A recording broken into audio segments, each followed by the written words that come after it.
now live.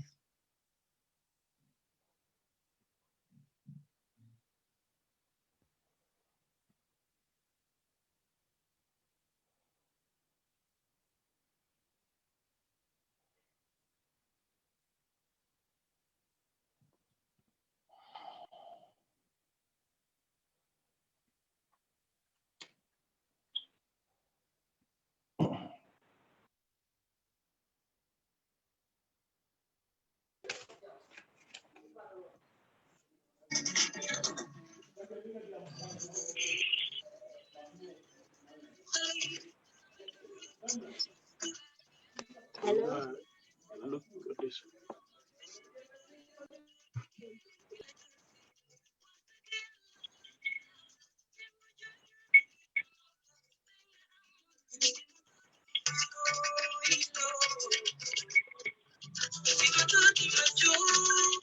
Hello.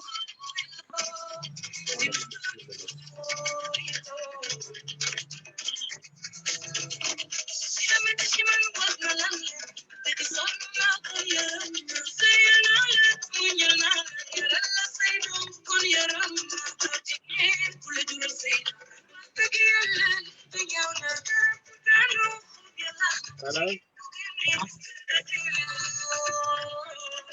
Aduh.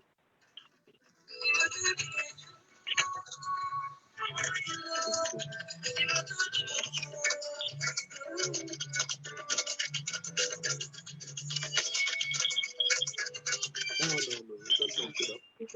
Still after the music. Okay.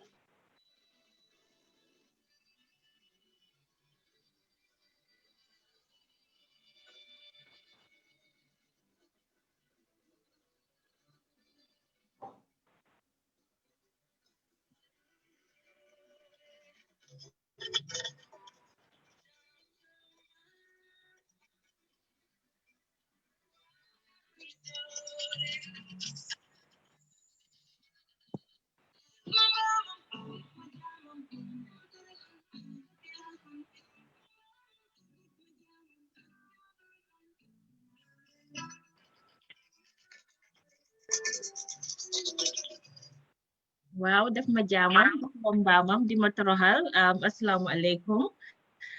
Thank you very much for joining us. I am Efbaji Ise. You're watching the Digest News Network.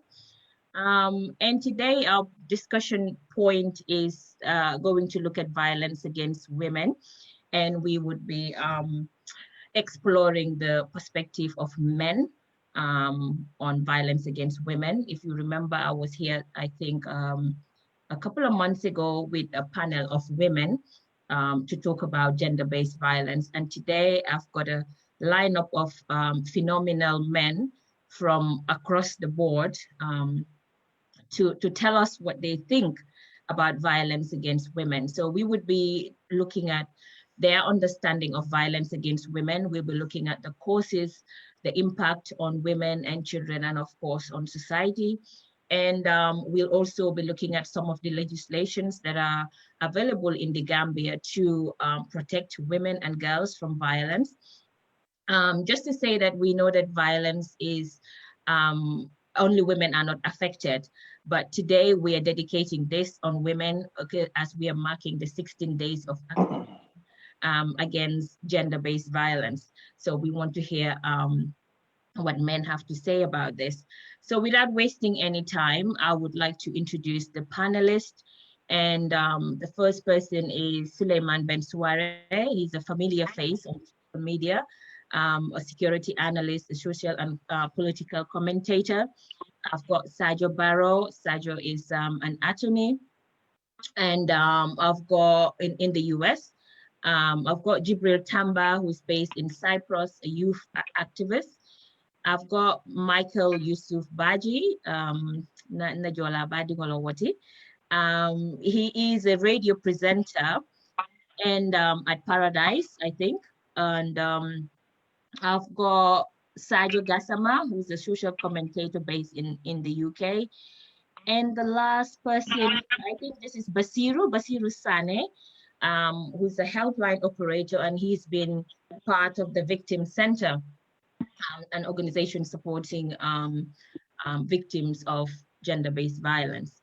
So mbadingolu ngal kontong ngal bisimilay jang Digest News Network la platform oton telem Fatou Badji Cissé nko nga fintinam bi ning mbading kewole kacha kewolu pour que gender-based violence wala violence against women la wole kacha la wala tajirinte yati meya lonko musolo ika soto andu jama dindingol fanan muso dindingol fanan ka soto so ida ni toro kolem bang wala bala jata tilimbali alam bang lafto ko wala kacha ka jibe mbadin kewolo itoliye minnesota ka fo anin kewo fa wala lomu mineti pour ka ji ko nyin ko nga bayin na society kono so loolu lañ bëgg a waxtaane mbokk yi ñu ngi leen di dalal fii nii si Digest Network man la Fatou Badji ma ànd ak suma brother si fii tey pour ñu waxtaanee li nga xam ne mooy violence against women toroxtaange bi nga xam ne daf dee dal jigéen ak xale yu jigéen ñi tamit si society bi ñu seet naka la ñu góor ñi di jàppale ba nga xam ne lii nii dinañ ko daxal si suñ askan bi so dinañ try nag to speak as much local language as possible bu ko defee rek ñu bari ñu njëriñoo I've seen that Basiru, I think you've raised your hand. Did you want to say something, Basiru? Basiru's hand is raised. Basiru, danga bugona wa? Okay, so I think that's not. So without wasting time, gentlemen, shall we get into the conversation? Ben dama ko doore si yow pour nga wax ñu ñu dalal la fii nii si Digest ba pare nga wax ñu yow si sa gis-gis lan nga understand mooy violence against women. Jërëjëf Fatou at di déglukat yi at suma brothers yoo xam ne moom la share this platform dina jërëjëf si privilege boo ma jox mu nekk first time pour ma toog in a forum of boo xam ne ñun góor yi neen lañ pour waxtaan a very difficult topic and nekk topic bu am importance boo xam ne lu ñu war a waxtaan la suñ biir pour jàngalante pour ñu mën a génne loo xam ne lu jaaduwut la lu dellu gannaaw loo xam ne suñ dina daaxana ko waaye kondoon nañ ko suñ biir ak suñ culture nekk na loo xam ne bokk na lu ko dëgëral moo tax mu important pour ñu teewee fii pour waxtaan ko maa ngi nuyu képp koo xam ne mu ngi déglu programme bi right now or di ko déglu in the future Fatou programme bi am na solo torop soo ma ne lu ma understand si gender violence dinaa bëgg a wax rek ne sant yàlla si jàngit bu ma am tuuti nekk na loo xam ne lu xóot la te dina lanat moo tax mu important ñu waxtaan ko because of góor yu bari wala suñ Gambie buñ jógee nekk na loo xam ne dañ tolerate lu bari suñ biir loo xam ne ba ràññale wuñ ne nekkut lu jaadu luñ war a def waaye dafa nekk tam ñu jógee si society boo xam ne tam lu bari ñu ngi ko def mu nekk yoon wala ñu ngi ko nangu waaye tax ba xamuñ ne nekkut yoon moo tax waxtaan bi nekk lu war a xóot ñu war a àndaa suñ xel rek xam ne nekku ne dañuy ŋaaña waaye dañoo jàngalante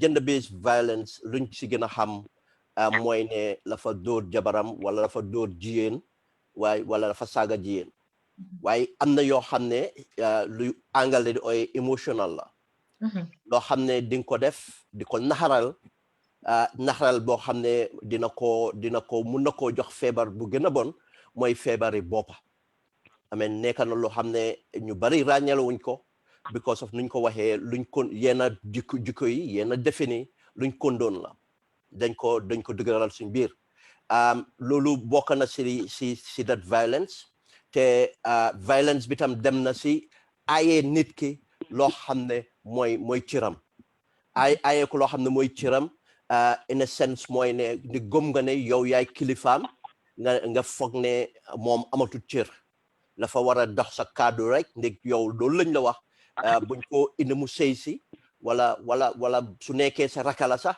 léegi sa rakala wala sa mag bu jigéen ñu ne la jigéen amut kaddu si kanami góor wala kër gi góor moo ko war a amee those kind of situations yëpp mooy loo xam ne man ràññale naa ko te bugana si bi waxtaan bi ñu gën see mun a dugg bu baax ma may suma andi jaama yi ñoom tam ñu dugg si. jërëjëf Ben sa wax am na solo trop so nga sawum Sadio Barrow ite ya fu mole ite la jero to violence against women momenti. Barka bake Father for having me here and then program Kumaya. Mamira, I'm the right person. I have authority for the diamo against, gender-based violence. But namira lo to memu nikmata ko gender-based violence. The wala komi violence ala any form komi nka cool mete or nka cool menfo or nyanta melkela mete. But in this sense, nka direct towards musulkan. Andong alone ko cool me melke kana bara cool ida asi mantoro di nulale or ay mantoro fango di musola.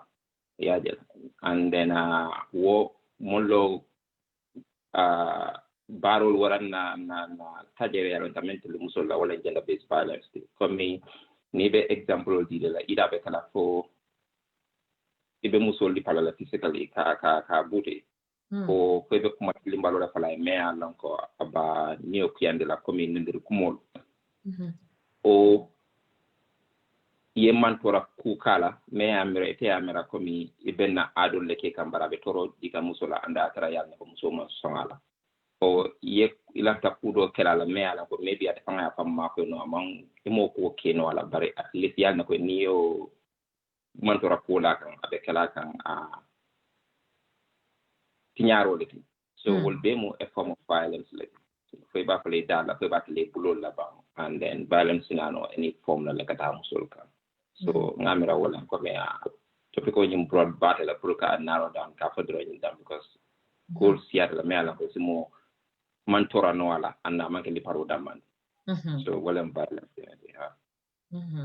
Yeah, it seems, Alia summarized in your kule.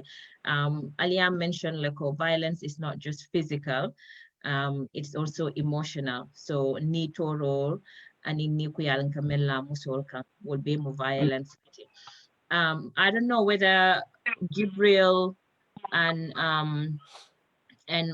Sajo, you would like to add anything onto the description as to what you think violence against women is.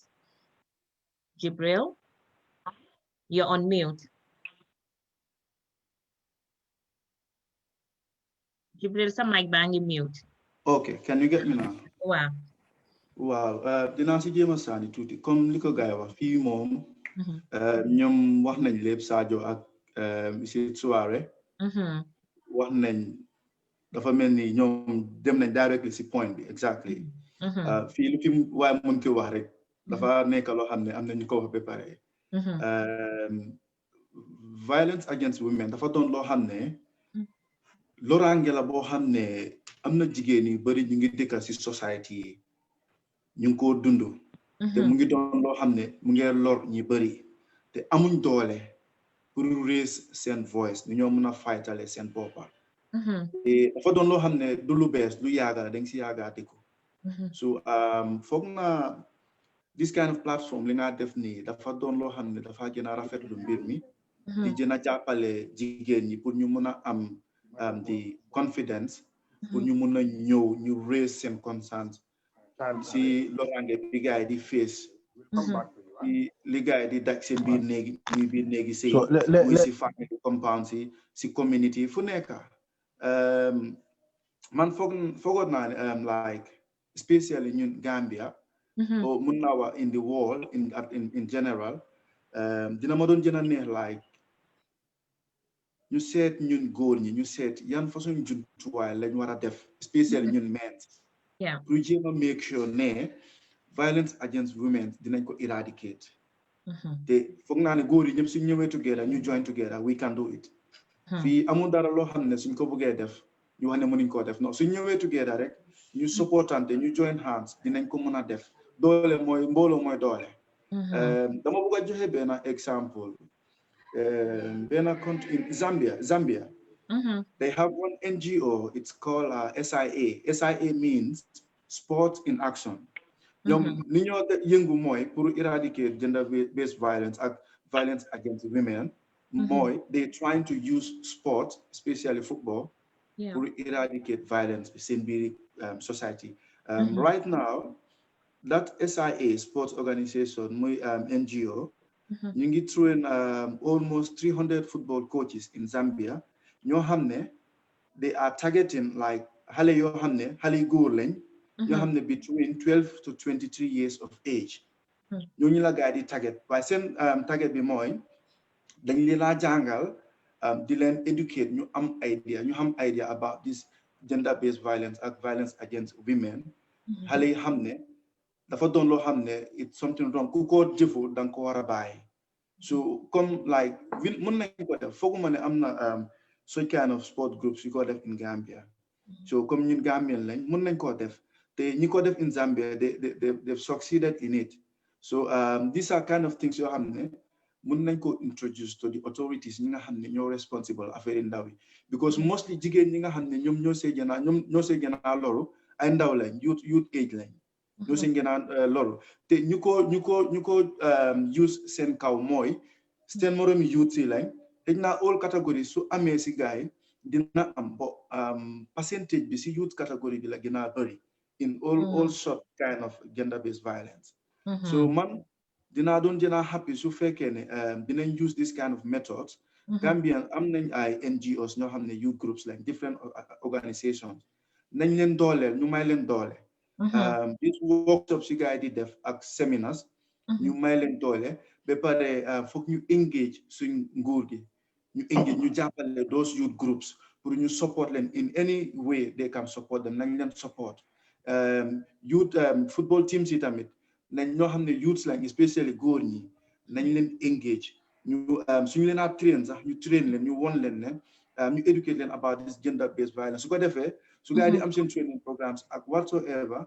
dinañ taaj xale yi ñu talk as a group ñu educate leen ñu am idea about this gender-based violence dinañ because ñu bëri ñu ko def waaye xamuñ ne is wrong so lu ñu see mën a dimbale mooy ñu educate leen ngay am si idea ñu xam ne lii su fekkee ne ñu ngi koo def dañ ko war a bàyyi baaxut su fekkee ne defuñ ko nañ si mandu buñ ko def so waaw ma si gàttal daal ma emagum foofu naa dina am ñeneen yow laal nga lu bari sax dem nga ba solution loolu dinañ ko waxtaanee si kanam tuuti lan la góor ñi mën a def waaye point boobu noonu point bu baax la is part of the solutions lan la góor mën a def ba combat gender-based violence or violence against women léegi I don't know whether balaa ma jàll si beneen fànn bi ndax Michael or any other panelists want to add anything onto their understanding of violence against women. Yenangi touch, the previous speakers have spoken about the emotional and physical. Mangi buga ngeen laaj tamit a little bit on other types of violence. Amna yu des tuuti yi nga xamne buga na ngeen laal ko ñëwangut. So how much other panelists would want to touch on that? Kan mo buga ñëw Michael or Haruna? Maybe before Michael come, let me briefly come in. Michael, sorry. No, Acha, it's okay, Haruna. Yeah. Let me briefly come in because I'm currently engaged on a focus group discussion. Right. Yes. So okay. Thank you very much. First of all, let me thank my colleagues. It's like so it's a coincidence that I happened to join this platform with colleagues that I knew.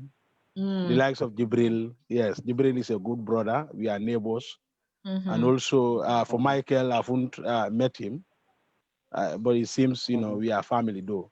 And then I've seen other people also. I don't know whether they are in the likes of Basiru Sane, who is my also land colleague in the area of social work. So first of all, let me put it this way. I think this topic or this program came at the right time because we are commemorating the 16 days of activism against gender-based violence, and which I believe is the responsibility of each and every one of us to join the call in order for us to end this violence against women specifically.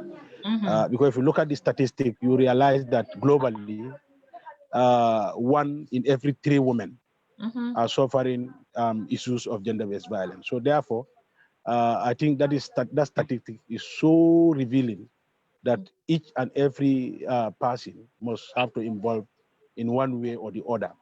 But again, you cannot talk of issues of gender-based violence without looking at the dynamics, the causes, the factors, the power dynamics, the injustice that happens as a result of the cultural orientation that people undergo, and also the society that we found ourselves.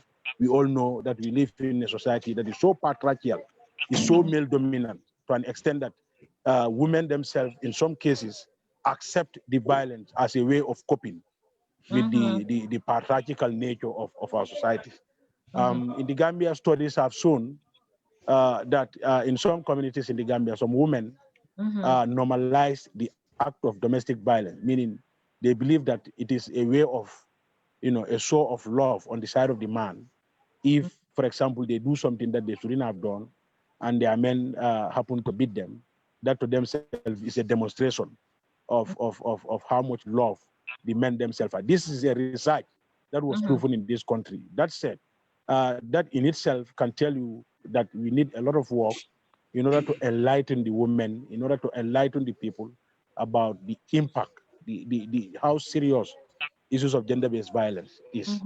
And then on the itinerary also, you did ask or did indicated that we will also discuss issues of the various laws and policies that exist. I think Gambia, when it comes to laws, we can be very proud of to say we have a lot of laws in the Gambia, and we have also a lot of policies and institutions that are enacted or in place to be able to respond or provide services when it comes to GBV.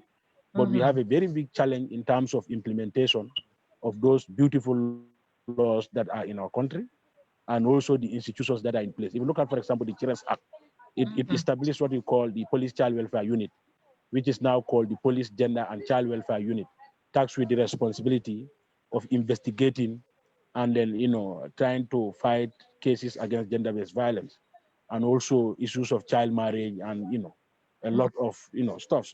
You look at the Sexual Offences Act of 2013, which was also amended in 2019. All are very beautiful laws regarding issues of rape, regarding how sexual assault can be investigated, but it calls for one thing that is very important, that is the provision of a survivors or victims fund that can help in terms of addressing the needs and aspirations of the victims or survivors of gender-based violence. You look at also the Domestic Violence Act, of 2013 also, the Women's Act of 2010, which was amended in 2015.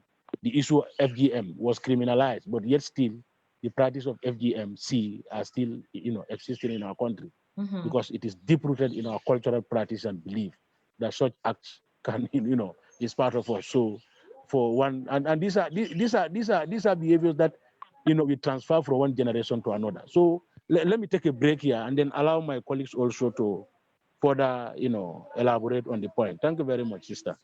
Thank you, Aruna. I think Aruna's, because he's in another seminar or engagement, I think he's touched on various different aspects that we would be looking into in more details in a moment. So Michael, do you want to add anything, or shall we move on to the causes of violence against women? Do you have anything Absolutely. to add? I think we should just move on to the causes, since my colleagues already have highlighted, a lot of things. So I think if I have to go through them also, it would be like some sort of a repetition, So I think, we should just proceed to the next on the itinerary list. So before we move But on, to, I'd just like to... Yeah, go on, Michael. Yes, I was going to, first of all, apologize, for not greeting our viewers and listeners, maa ngi nuyu ñëpp ku ci nekk sa tur ak sa santa di jaajëfal Fatou Badji ci plateforme bi su ko defee ñu waxtaane li nga xam ne problème bi nga xam ne foog naa ne ñun askan wi rek ak war a mën a solve parce que nekk na loo xam ne it's a social issue problème bi nga xam ne society bi ñoo ko maanaam si liñ dunda la so pour ñu solve problème bi dafa am pour jël ak collective effort bi nga xam ne ñun ñëpp as a society not only in Gambia, but as a global society community, ñoo si mun a play suñu responsibility. Di jaajëfal suñu viewers yi rek ba ci kanam tuuti.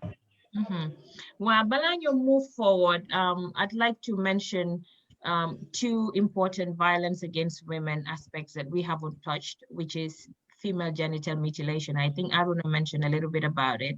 It is a violence against girls. It's a human rights violation. And also child marriage is another aspect. Bi nga xamne mu nge sonal suñ society bi askan bi ne Gambia we give kilifa dañoo may xale at a very early age, and that's a human rights violation. Why dinañ dugas a little bit as to lana tax yi ni day am. Ben wax na a little bit on ñun suñ belief, our perceptions, ñun naka lañ dee xalaatee yow soo nekkee xaleel. He touched on gender roles comme jigéen ni nga war a def, góor ni nga war a def. Aruna tamit wax na ne violence against women comme toroxtaange bi nga xam ne jigéen daf ko dee am. Jigéen ñi si seen bopp dañ ko dee accept, ñoom seen study buñ def jigéen yaa ngee nangu ne lii suma coping mechanism la danga ko dee gis ci biir sëy bi sax jëkkër bi dina la dóor wala mu teg la naxar bu mag a mag a mag, doo am benn freedom, sa movement sa dañ ko dee restrict, waaye ba tey di nga wax ne rek xaaral ma toog ma muñ. Léegi ñu bugg a dugg ci waxtaan bi seet lana tax ñun as a society ñuy war a nangu ñuy wax ne léegi lii nii is okay, baax na pour góor traité ni jabaram wala baax na pour jigéen muñ lii nii lana tax. Why do we actually behave in this way? Why do we condone the violence? Loolu laa bëgg ñu dugga. Can we mute our mics if we are not speaking? Bu ko defee ñu avoid noise in the background, please. Yeah, who wants to go first? Sajo, do you want to go? Sajo Gassama, because you haven't spoken yet. Good afternoon to you Let's go all. into the courses. Good afternoon. Yeah, I hope everyone is fine. Thank you. Good, thank you. Although I was a little bit late because, I was trying to access my computer, so the kids were going. Obviously, Nakala, my greeting to Honorable Ben Suare, my humble brother, and then my other humble brother, Sergio Barrow. And I don't know the rest of the guy, but I'm saying thank you very much to you all. It's a pleasure to see a panel with most of you, which I know they got quite great experience in this kind of issues. My understanding about this gender-based violence, I'll just go back to where it started from, our home, where you have a daddy, you with 1 or 2 or 3 wives, with large family, want to assert his authority. And that authority, any attempt to challenge that authority will come in a form of a way that today we call gender-based violence, particularly when they have wives that they expect the wives to listen to them. But why would they want to exert authority? Explore, give us more details in there. Why do men feel they have authority over women? Because one, if you look at it, in our setting, like men are in control of women. They feel that they went out and then they married this woman is under them, and then if their wife is expected to listen to them. If you look at the wider society, you tend to find it, you say, oh, yes, for it. But obviously, when I did the research, I found it in Suratul Nisa. That's what it said exactly. Men are in charge of women. You understand? And there are various outlines that has been made mention how men should treat women and how, if women, when some sort of like been too rebellious, how they should be treated. So I know this kind of orientation based on our culture and in Islam, some interpret it differently, or some interpret it in an extreme form because of out of 1 or 2 reasons or many other reasons. Because you want to tell your wife, do this, do that, do that, do that. If the wife refuses, and then you tend to come in a form of a violent manner, verbally abusing or physically confrontational. So these are kind of things. But if you look at it, when you go out in our community, you married newlywed lady, the first thing that they prepare the lady is this social orientation. They made you to sit on the mat and then try to brainwash you, tell you, listen, you're going to get married, you have to make us proud. You have to listen to your husband. You're not only married to your husband, but you have to be subservient to your husband and his family. You listen to what your husband is saying, so do not be rebellious. So that is where the foundation started. Now, if you come and then in fact, you met another woman there, so this terms of competition is there. Now, and then also the economic security. If you happens to be too rebellious to your husband, to the extent if he gives you authority, you fail to accept the authority. What happened is, if he divorces you, the social stigma on you will say, "Oh, the for them si jekeram bai." Arada kemayale atulo kontinda akemaya bul ala futu oban.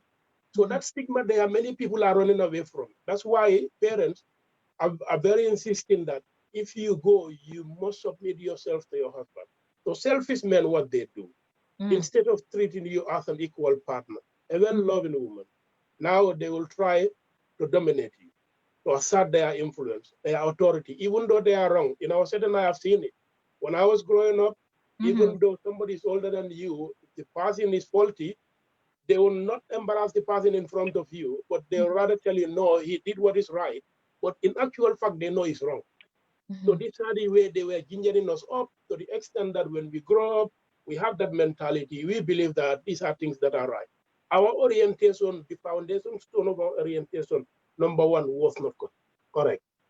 So to the extent that it has an impact on every aspect of our life. So as we are growing up, we tend to see that, I mean, there are a lot of things that we now realize they are not correct. Eventually, our society accepted them as common norm, and then they are right.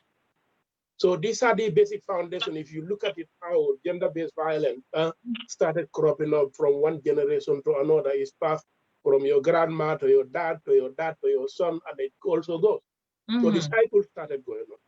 But like, as we are all enlightened now, we try to make a research to find out, even in an Islamic way, there's some of the things we do, we know now they are not correct, but before they thought they're correct. So we have to start to make a campaign to make sure that people understand how does Islam interpret this, and how does our culture also interpret it, because culture is a man-made. It's not like it's written on a stone, whereby it should be constantly stick there. So yes, we should subscribe to this all the time. It's something that you can change gradually as the society is changing, because there are some of the things we have to be receptive to our partners and our family and other neighbors. So this is where I feel the situation is engulfing in our community now. But what are some of the signs if you look at it? Some men, they become violent because they are extremely jealous about their beautiful wife, especially if you have a stubborn one. Men, we are very selfish, and also we are very jealous. And also, some men are very unpredictable.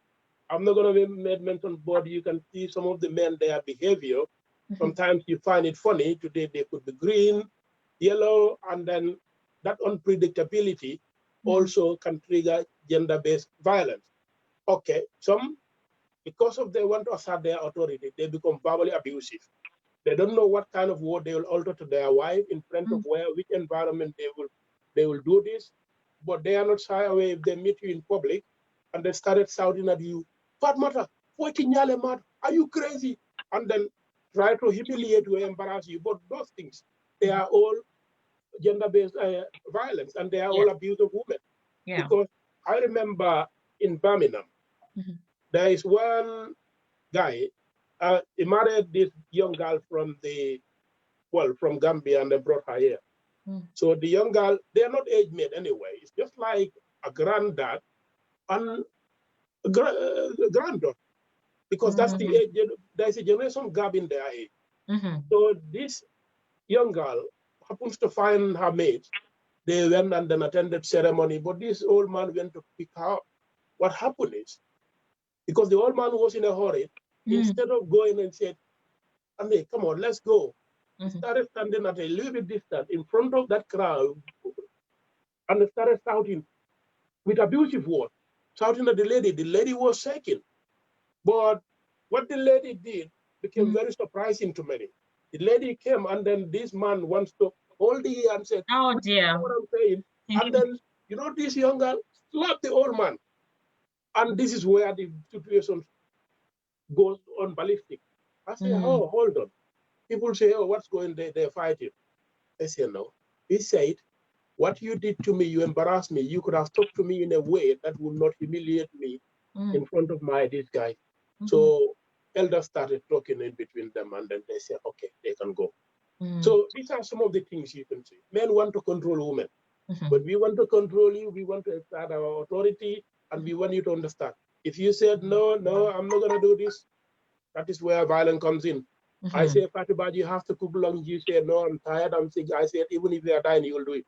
Or you will do my laundry. So these are kind of things. We have been culturally orientated way back in generation. I mean, if we don't travel, we don't read, we don't make research, we wouldn't talk that. These are some of the things we can do away from in a peaceful manner. And then the violence that we use as plan B is never the solution to help our family. I will stop here. There are many more I have, and they give chance to others to come in. Thank you. Thank you, Master. That was a great way of summarizing it. You mentioned cultural orientation and the interpretation of religion, because I think that's very important for us to look at, because it's not religion dictating it, it's the way we interpret religion. So you mentioned Surah Nisa and how women should be submissive to their husbands, you know, but how that happens, how I see that, how I interpret that might be actually different from how you interpret it. For me, in that surah is all about protection, you know, and when you protect somebody, you don't violate that person. You cannot be abusive to somebody you are supposed to protect from being abused from external people, you know. So that's, for me, Surah Nisa is about men protecting their wives. It's not about a man controlling. A man shouldn't be controlling a woman. They should be protecting. So that's how I see it. But a man sitting in the Gambia might be saying, no, that's not how I read this. I see it as I am in control. And what does control look like anyway? You know, what does control mean when you say sit, I sit? Is that what control means? So those are the things I want us to look at. I don't know whether anybody wants to say something, but Master, you said the ning muso bita futuala, ike sindi baso kan ya foyeko, ibe kema kelatene, ibe kema mutalatene, ibe ikema batulale. And you know, that's from the beginning, how women are actually nurtured or trained or brainwashed to worship. It's not even to obey, it's to worship their husbands or men. So I'm going to open again the panel to allow others to add a little bit on this part, because this is the chunky part that I want us to spend time on to look at. So Sajo Barrow, Malum Fayda Feng La Fala Jelabang, your mic is mute. Or Ben, I don't know. Oh, okay. Ha. Thank you, Father. I know this is a difficult topic, and then Master Gassama made important point.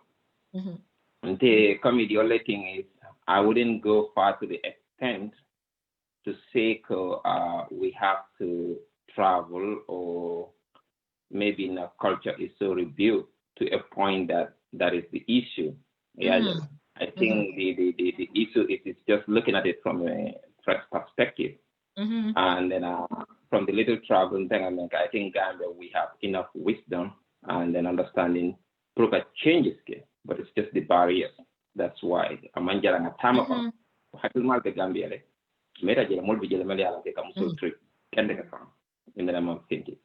Now, to me, the causes, causes with gender violence. Yes, now culture plays a lot of role, socio-cultural upbringing. And then Sadio touched on religion. Most Gambians, first and foremost, whether we like it either subconsciously or not, we can identify with religion before anything else, even though Bokako overtly. But there's this tacit understanding of Muslim Mundi, and then this is how I should behave or act. And then, so coming to that, I think the first important question is lack of knowledge.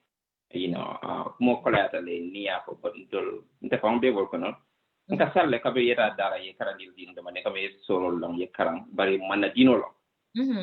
one thing, and we are part of that. So I think the first basis is Nganadino Fangalong, Niatra, that's what you want to abide by, but we have to legislate ourselves based on that.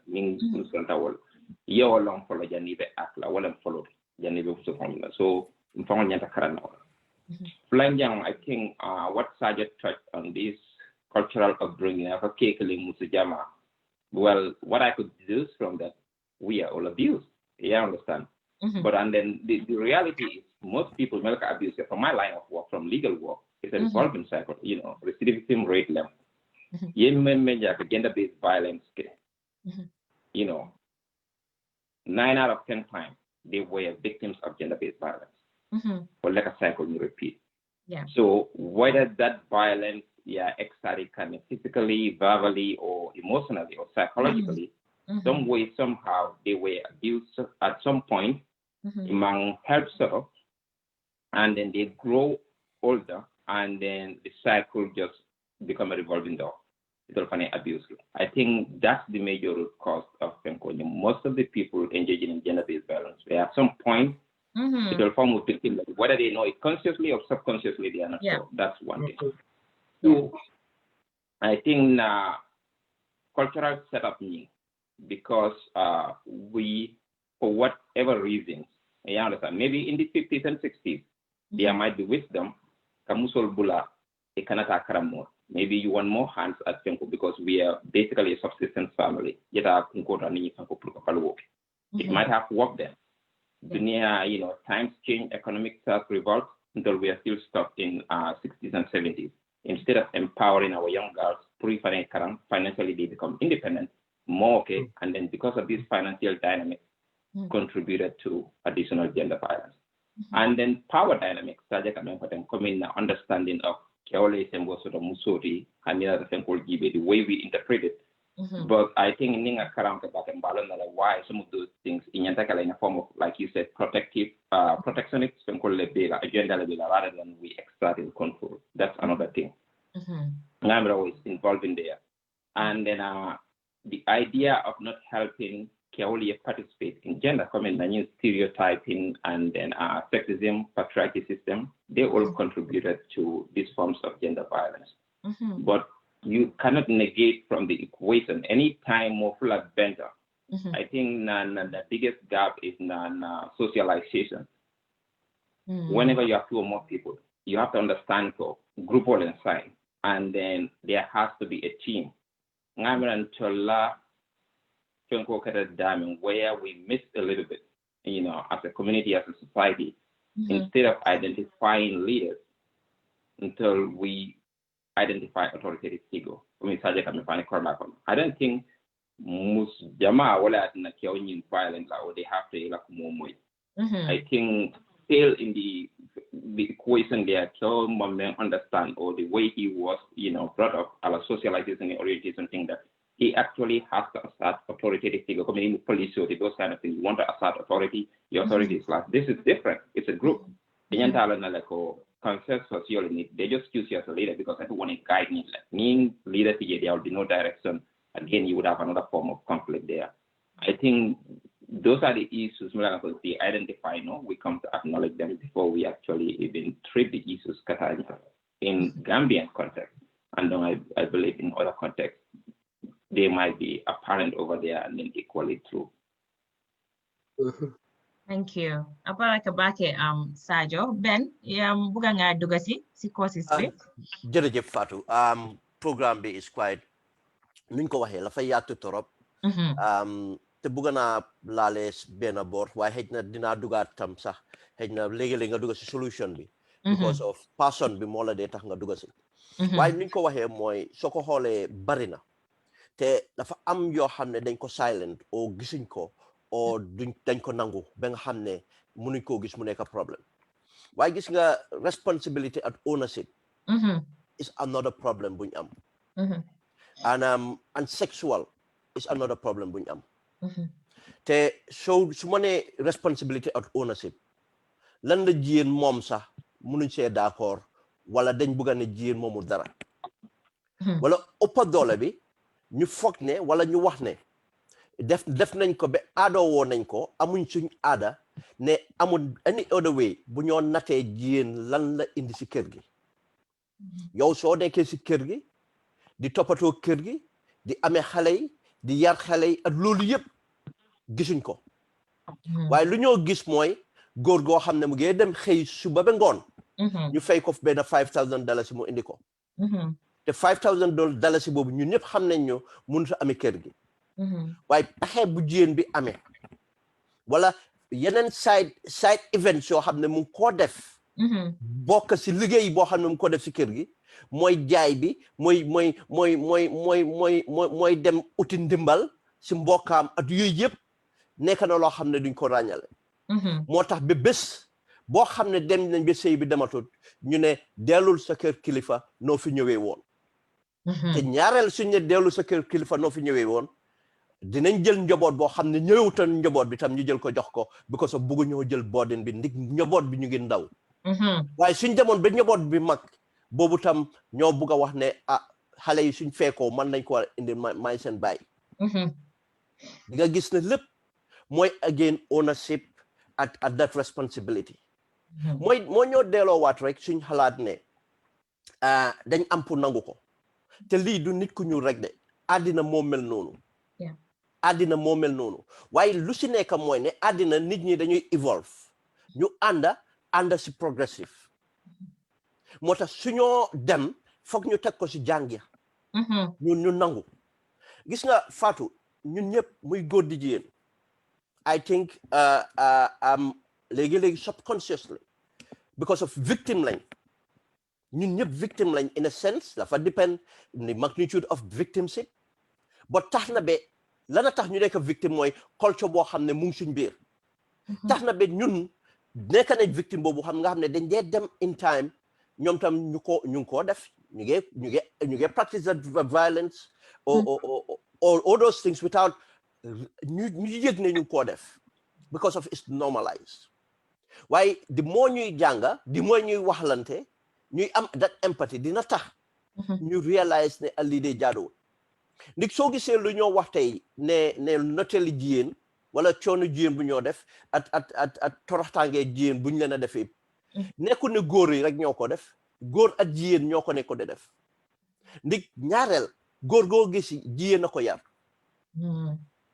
góor goo gis jigéen moo ko yar te situation boo gis violence am fa ñaareel soo xoolee am na jigéen boo xam ne mu ngi si gannaawam lu tax ma wax loolu ndik noo ko waxee ne suñ demee ba di eb jigéen pour mu sëy góor yi duñ fa nekk góor yi aftale ñooñu waaye jigéen yi ñoo ko njëkk a sol ñoo ko sol ba won ko ne yow soo demee ba di dee sa bul ñib si dafa mel ni dañ dee tëj bunta bi loolu yëpp ñan ñoo ko dee dugal si moom jigéen ñi ñoo dee taxaw ne la xoolal sa yaay rôle modèle bu mu doon te sa yaay fekk lu mu dem on yëpp te léegi-léegi not ne culture rek de culture bi la waaye not ne yaay bi xamut ne moom si lu mu toog du dëgga waaye dafa am pour nangu ne loolu because of culture bi noonu lañ nangu ne kii de dafa depuis bu mu sëyee foog naa am na aada yu ko wax sax ne ku la wala muur dafa war a nekk koo xam ne musut a fay wala musut a lifin si sëyam ak di demee noonu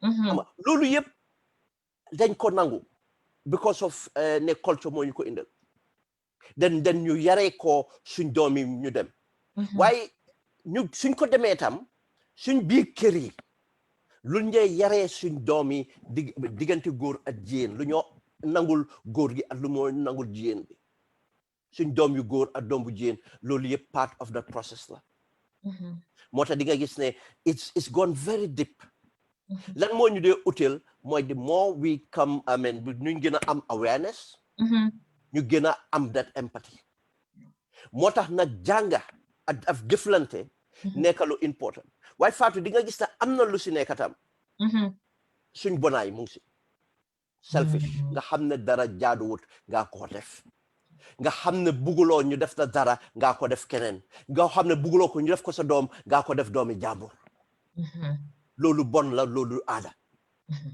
because of ràññele nga ba pare xam nga ba pare waaye yow sa selfishness moo tax ngay def looy def example of that mooy dinañ jël suñ doom yu jigéen ñi ñu dem sëy ñu bugal leen fa lu nekk waaye doomi jigéeni jàmbur ñëw sëy si suñ kër bugal luñ ko jàmm joo xam ne moom lañ bugal suñ doom xam nga ne loolu ñun ñoo ko tey moo tax suñ xoolee Gambia suñ ko xoolee nga am na ñoo xam ne ñu ngi dëkk si teero bi xëj na wala ñu ngi dëkk si ay jógee si yenn background xam nañ ràññale nañ because am nañ privilège bi pour xam ràññale waaye dañ continuer si aada boo xam ne dem na bi wécci seen jikko bañ bon nga xam ne ñoom léegi loolu dañ ko puugaroo sax suñ tegee seen doom yu góor yi ne leen wala suñ gisee seen doom yu góor yi sax meluñ bonuñ ñu ngi toppatoo seen jabar yi ñu ngi def lu ñu war a def ñu ne ko yow xanaa sa jabar la fa la liggéey yow lana xanaa man du may sa yaay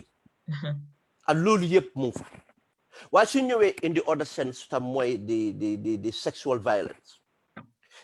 violence bi tam noo ko waxee ba FGM booy wax ni is part of sex moo ko gën a indi soo gisee ñu bari reason suñ laa wax lana fekk ñu war koo def reason yëpp ñaareel pour sexe la wala pour góor gi la wala pour jàppa jigéen mu mel ni product la control jigéen bi waaw control jigéen bi ba pare product la dafa mel ni su xamee góor rek yàqu na valeur am wàññeeku na yu demee noonu digga na loolu yëpp si tam si digga la si aada bi la waaye si jàngit la ak lépp waaye digg lana beneen point bu nekk about the sexuality of about sex violence mooy as we evolve daf lay wécceeku tey ndaw ñu bari ñu ngi am ideas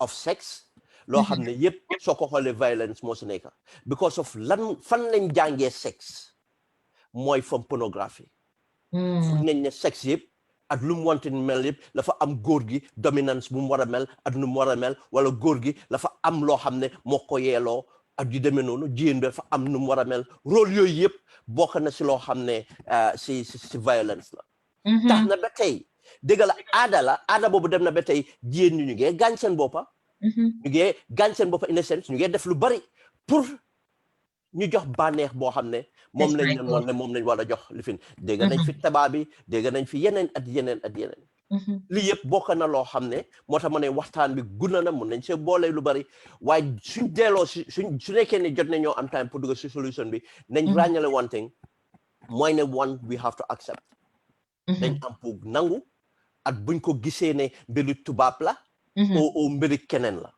dañ am pour nangu ak dañ am pour progressive nangu noo ko waxee even suñ religion boo xam ne moom lañ lifin ñu understand ne nekku ne religion bi la ñoo challenge waaye interpretation of certain people ñuñ ko buggee moo tax ñu am di progressive minds yoo xam ne dinañ xool religion bi tegee ko yoon boo xam ne noonu la war a tegoo loo xam ne protection la pour jigéen nekku ne dañ la ne pour nati jigéen la bu boobaa loolu until ñu def loolu duñ mën a génn si lii waaye noonu la foog ñu accept ñu jàngee si ba pare ñu dikkoo ko di ko yaree suñ njaboot yi ba pare lu ma bëgg a wax mooy ne luñ mun ci def NGO yi mun nañoo def lu ne waaye suñ commencé wut ñu institutionalize education bi ñu make sure ne sex and relationship and all these things indi nañ ko ñu ko jàngale foo xam ne xale yi fa la ñuy jàngee léegi loolu dina dimbali sax xale yi suñ jàngee dinañ suñ ñibsee dinañ doo di am that interaction ñoom tam ñuy jàngal seen kilifa yi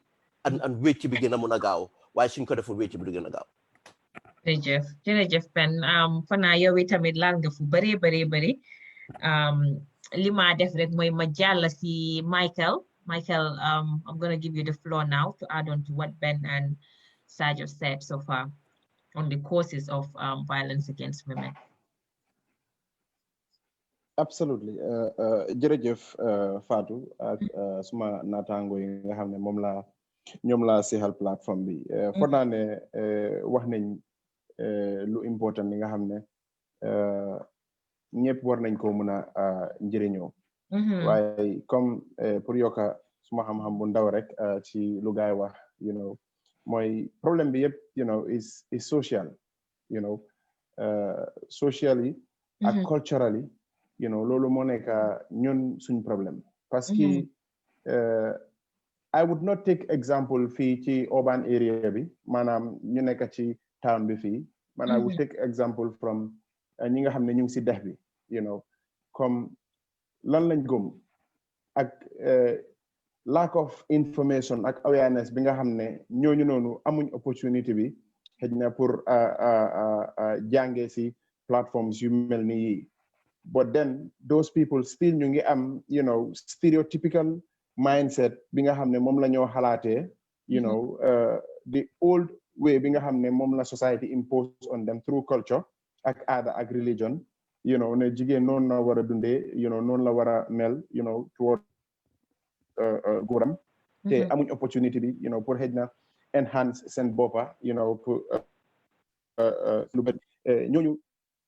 su dee violence dafa dal seen kaw naka fan lañ ko waxee ji ak kan moo leen a xeexal ak kan moo leen a advice foog naa ne dafa important torop ñu seet loolu ak naka la ñoo reach out te to men yi nga xam ne parce que man yàlla def na man suma liggéey bi dama dee dem lu bari si province bi and most of the time dama dee notice a lot of villages yu ma dee romba dama dee notice ay góor yaa ngi toog si bantabaay I mean how do you reach out to those people ba nga mun a waxtaan ak ñoom ba nga mun a xam ñoom lan mooy seen ideology when it comes to violence against women when it comes to child marriage when it comes to early marriage when it comes to FGM ñooñu yan xalaat lañ toogee ak yan parce que doomi aadama bu nekk Fatou dafa nekk lu important li nga xam ne according to research ñu ngi ko wax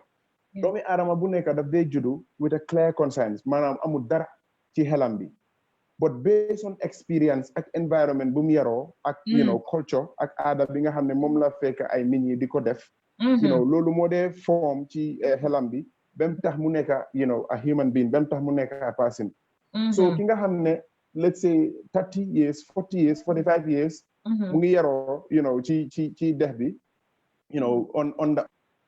on the structures ak tradition yi nga xam ne generations and generations maama mi loolu lañ dunda kooku noonu gëm na ne moom su waree bàyyi yoon boobu noonu dafa kasaara su waree bàyyi yoon boobu noonu dafa xalaku naka la ñoo mun a reach out to those people pour won leen ne dëgga seen aada ak cosaan li mu wax ci teral jigéen ak li mu wax ci teral girl child bi ak jamono buñ toolu nii nu mu fa tooloo dafa utee is very very important parce que comme nu ko kenn waxee rek a lot of us dañ dem daara dem jànga alxuraan bi but then understanding of the teachings of Islam as Muslim as Muslims in this country is very very important man Christian la woon but dama tuub I dama yaroo si family Christian but dama tuub later on some 10 years ago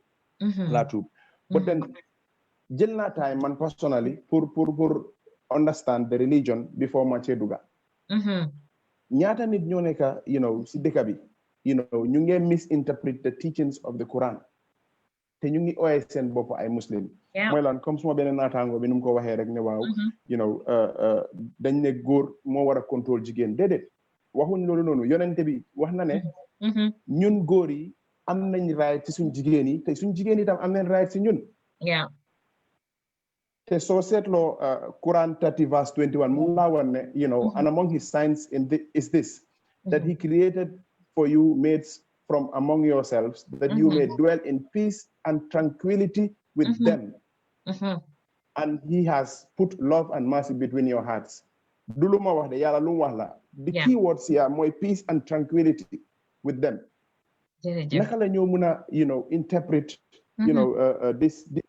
these teachings yi nga xam ne moom lañ gëm ne mooy suñ diine into the mindsets of a lot of góor yi nii nga xam ne ñoom dañ believe ne cultural aspect bi góor moo war a nekk the authoritative person jigéen should always be submissive to the man naka la ñoo mun a reach out to these people ñu make sure ne they understand the true teachings and meaning of the Quran. I think loolu dafa over important and definitely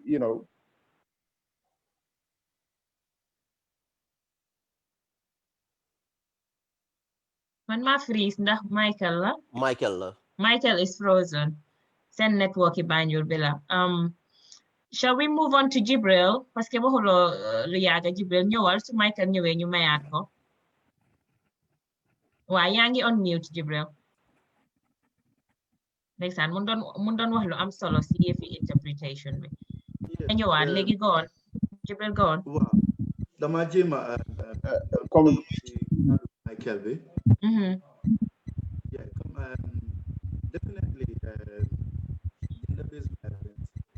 a serious violation of human rights, and it's a life-threatening health and the protection issues. Man dama doon jéem a def some research te and mu ngi ma woon ne estimated that 1 in every 3 women in the world we live in presently have experienced either sexual or physical violence in their lifetime. Either ñu ngi ko wax o ñu ngi ko am nga téye seen denc seen biir xol o ñu ngi ko mu ngi leen a lor. And dafa doon loo xam ne daal dafa daw yaram te dafa métti torop. So these are all kind of things yoo xam ne violence against women, these are constraints of enjoyment of human rights. So we have a lot to do. We have a lot to advocate for. We advocating for this. We have to be role models. We have to be to show examples to others. Advocate. We have to lead by examples. Don't just talks platform see media and you advocate for violence against women, gender-based violence, and then we are not practicing it. So they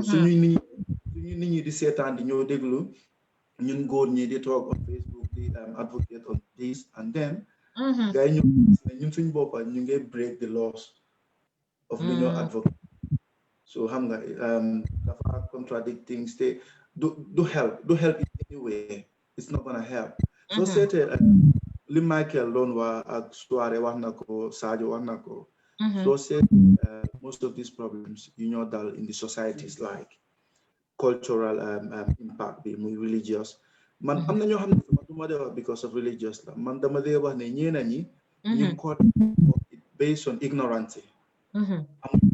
Our knowledge about it, because comme Michael don't quote in Islam,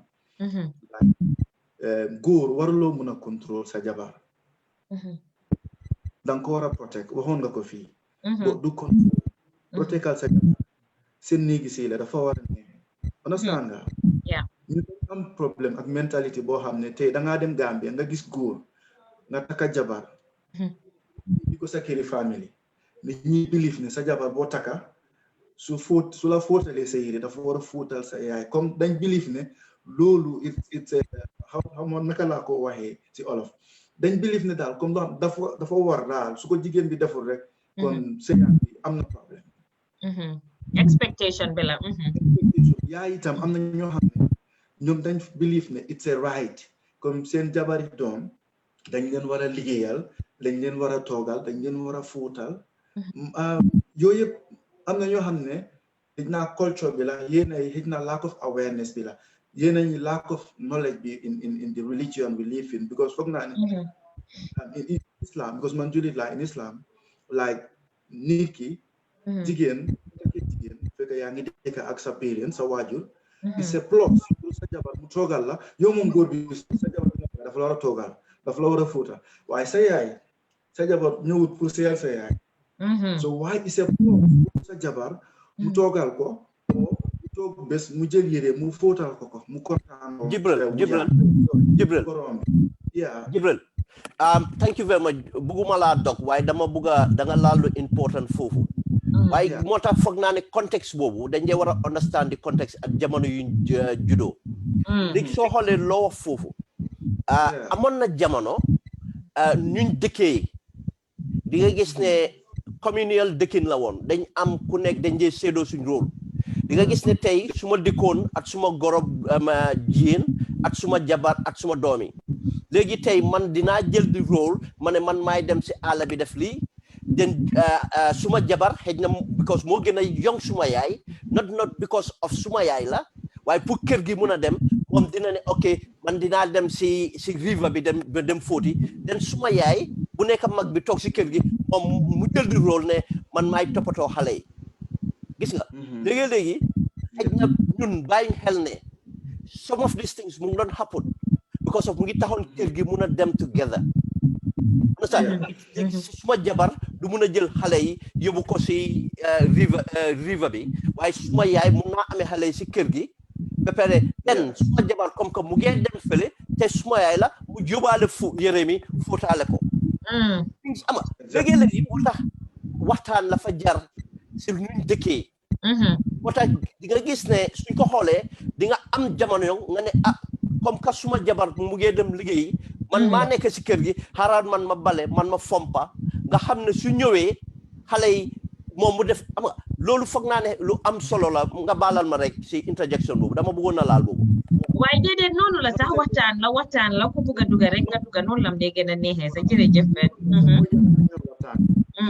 because soo ko seetee comme gars yi ni ñu ko dee wax sunna yonent bi comme ñun jullit yi da ngaa gis ne yonent bi dafa daan dimbale jabaraan yi si biir néegi sëy any domestic job work su gars yi di def seen biir néeg daf leen dee jàppale muy tooga muy cleaning whatsoever just pour make su bégal loo leen rek so tey ñun su fekkee ne waiting for ñun jullit lañ ñu ngi am suñu jabar yi suñu néegi sëy nga toog sa jabar di liggéey di whole day mbaa mu dem liggéey mu ñëw mu war a tooga di li néeg bi yow mi góor bi demuloo fenn o yaa ngi am time jóguloo jàppale ko su defee any mistake mbaa mu dem tooga mu am benn small mistake si tooga bi mbaa xorom bi ëppa mbaa xorom bi manqué si tooga bi nga ñëw indil ko coow yooyu yëpp ay violence la dafa indi problème ci kaw jigéen ñi so te foog naa lu mu bon jigéen effort bu mu def rek xoolal bul seet mistake bi mu def xoolal effort bi rek nga appreciate lim la defaral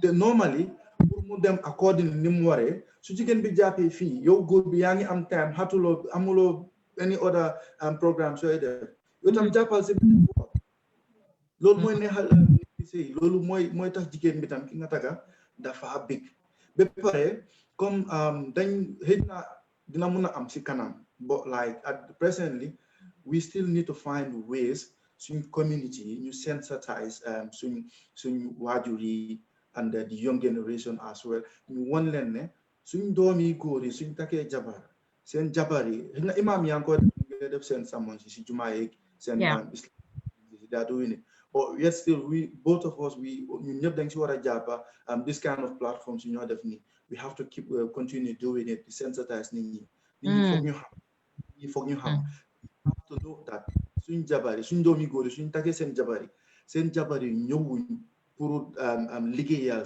seen goro yi jigéen ñi nekkuñ bindaan daal dañ ñëw sëy si waaye nekkuñ ñëwuñ pour waaye xam nga loolu noonu yëpp dama bëggoon a support comme liñ wax la rek comme niñ gisee jigéen la xam nga society dafa depend it's all about inequality between men and women xam nga su fekkee ne yow gisuloo sa mate comme gisuloo jigéen ne yow sa equal la yow yaay superior moom moo nekk si ron moom mooy inferior then xam nga yow pour yow dangaa foog ne kooku mu ngi ñëw pour liggéeyal la yow soo gisee ne sa jabar sa equal la ni nga koo traité man dama bëggoon na yokkal lu ndaw rek foofu noonu Fatou waaw ñëwal Michael waaw mooy point bu mu wax noonu ne dafa important ne pour lu ñu war a wax seen doom yi la su ñoo taka jabar ne ñëw ci kër bi pour nekk mbindaan man li ma bëgg a yokka foofu noonu rek mooy ne loolu noonu ñun ñëpp as a society dañ si play a role dañ si play a role bi nga xam ne kër yu bari yéen yëpp di ngeen attest to that ñun bu ñoo yaru ci kër yu bari li ñu dee def mooy xale yu jigéen la ñoo wax ne ñooy raxas bool ñooy tooga ñooy bale ñooy fompa xale yu góor yi dañ ne dem leen play football si njëlbeen ni ati xale bu góor bi yow yaa ngi ko woon ne liggéey kër bi moom amut si rôle amut ci wàlla so loolu lu mu ko woon ne jigéen moo war a def yéenay si société bi dafa important trop ñu xam ne comme anglais ñu ne children learn what they live xaleel maanaam ci lum dunda ci laa jàngee xaleel su dundee gis ne suma yaay ala suma pa daf day jàppale suma yaay si waañ bi daf day jàppale suma yaay si defar néeg daf day jàppale suma yaay si leneen xale bi dafa foog ne waaw lii mooy way of life man su ma magee man tam ma demee ba am jabar nii laa ko war a dund nii laa ko war a defee but then also society plays a role foofu noonu parce que tey man suma amé jabar may demal suma jabar marché diko balel diko fompal diko def yene xam nga lu gaay di wax dañu ne ki jabaram daf ko liggéey use góor jigéen la jabaram daf ko liggéey society bi loolu la gaay di wax dañoo joxoñ fingers so bari na si góor yi nga xam ne bëgg nañoo def these kinds of act parce que seen conscience xam na mee na leen ne dëgga suma jabar daf dee soona war naa koo jàppale but lu ñoo xool mooy society bi lu ñu leen a xoolee parce que whether we accept it or not society bi dafa important trop si yarini xale ak si suñ dëkkuwaay ak everything so foog ñu delluwaat rek ci society bi parce que comme ni nga ko wax rek it takes a village to raise a child man foog naa ne problèmes yu bëri yu ñoo am si àdduna bi o si society bi ñu ni neen la ñun ñoo war a delluwaat ñu seet lan what we are not doing right ñu def ko right man waruma gis keneen suma xarit muy demal jabaram marché maa ko koo waxee yow yàppat nga yow sa jabar moo la lii kirib karab xam nga yooyu noonu yëpp dafa nekk loo xam ne dafa important so xale yi suñ gisee ne man kër bu ma dëkka amut góor amut jigéen comme man lokili man akoo ma yar man dem naa bale naa fompa naa dem naa marché mun naa tooga everything today regretuma ko maa ngi dëkka on my own may defal basically everything te yow soo amee jabar di nga mën a tooga di nga mën a def lu nekk di ko jàppale exactly yari boobu noonu yëpp suñ ko instillé suñ ko defee si xale yi suñ jël benn woon leen ne xale yu góor yi nekkul ne mbeera bi rek lañ war a xam dem football yi ak yooyu noonu xale bu góor war naa mun a bale war naa mun a fomba war naa mun a def leneen loolu dina isi compassion yërmande bi nga xam ne góor yi dinañ ko am towards jigéen pour ñu leen a war a naxaral sax o di leen teg yenn façon coono yi parce que dañoo gis ne man de bu ma grew up with my sisters and I was helping with the household chores ak yeneen so yëpp bu ñëwaat na rek si ñun suñ society as a society as a community naka lañ dundee it's very very important jërëjëf Michael I think Basiru mu ngi try rek ndeysaan pour join waaye mënu sa duga mu ngi duga ba pare waaye ñun duñ ko dee dégga maygam bi la so he's trying again to join Basiru hello is that Basiru Haruna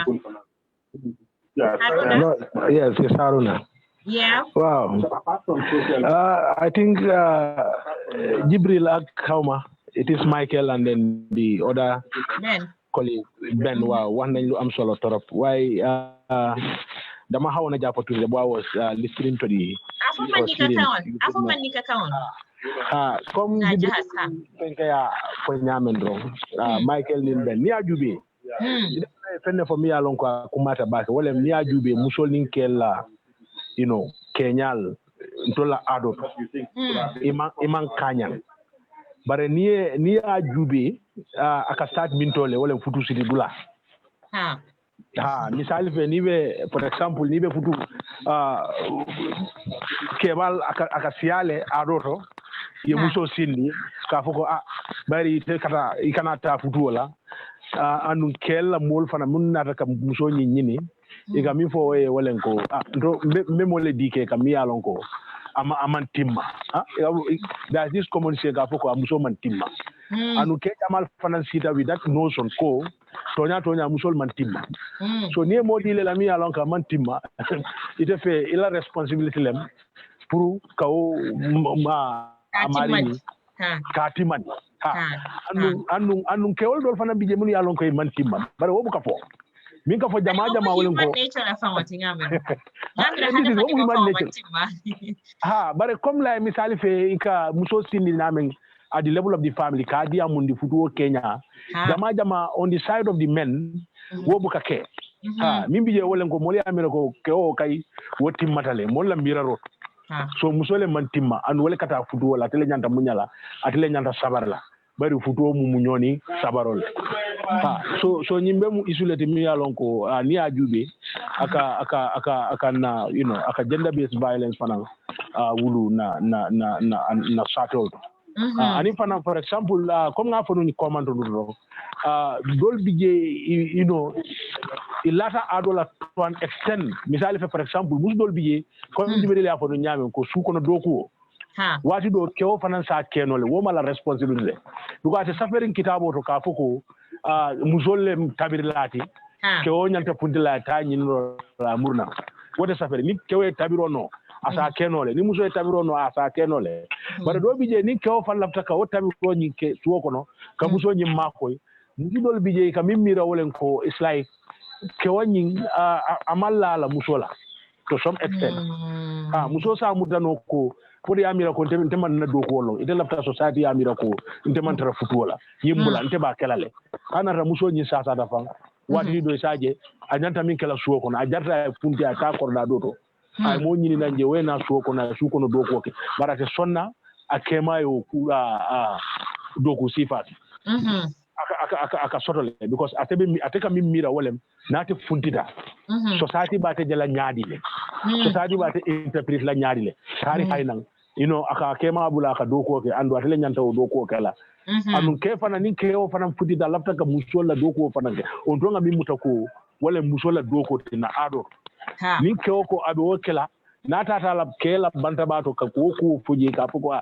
nte kunule ndenga tabiro ga riwa ke ku ibada ibado yalal ba falo ke defe la musola pala zole tata o ni mo yede kata la muso ye tafu alafani whatever they say ya nasan han marketa ba ni ko ibida marzoto tilim pula saba society be level lal ko karu ka sanya malla la musola fan aman songa muso ala muso eta marso anu nyimu isuleti mi alon ko in like angale ka fanya gender, these are gender roles that we learn from our own societal oriented, and we can unlearn them and tell the ones that they are not static, they can change.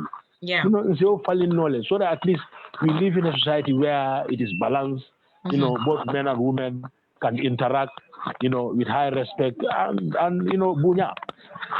So nimbe mu isuleti mi alon ko nyanta jubela. Thank you. Abaraka ngamira Basiru has finally successfully come in. Basiru, can you unmute? Ila Michael, unmute, please. You are in now and you are on mute. Bless you. I think he's struggling with the Zoom. Sajo, you come in while Basiru try to figure this out. You come in. Sajo Ambaro. Harune me for ala kumakam nyinyata.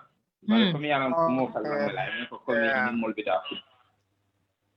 Hold on. Basiru, hold on. Just hold on for a moment, please. Yeah, Basiru, your network isn't great. Just hold on for me for a moment after Sajo, yeah? Yeah, Sajo, carry on.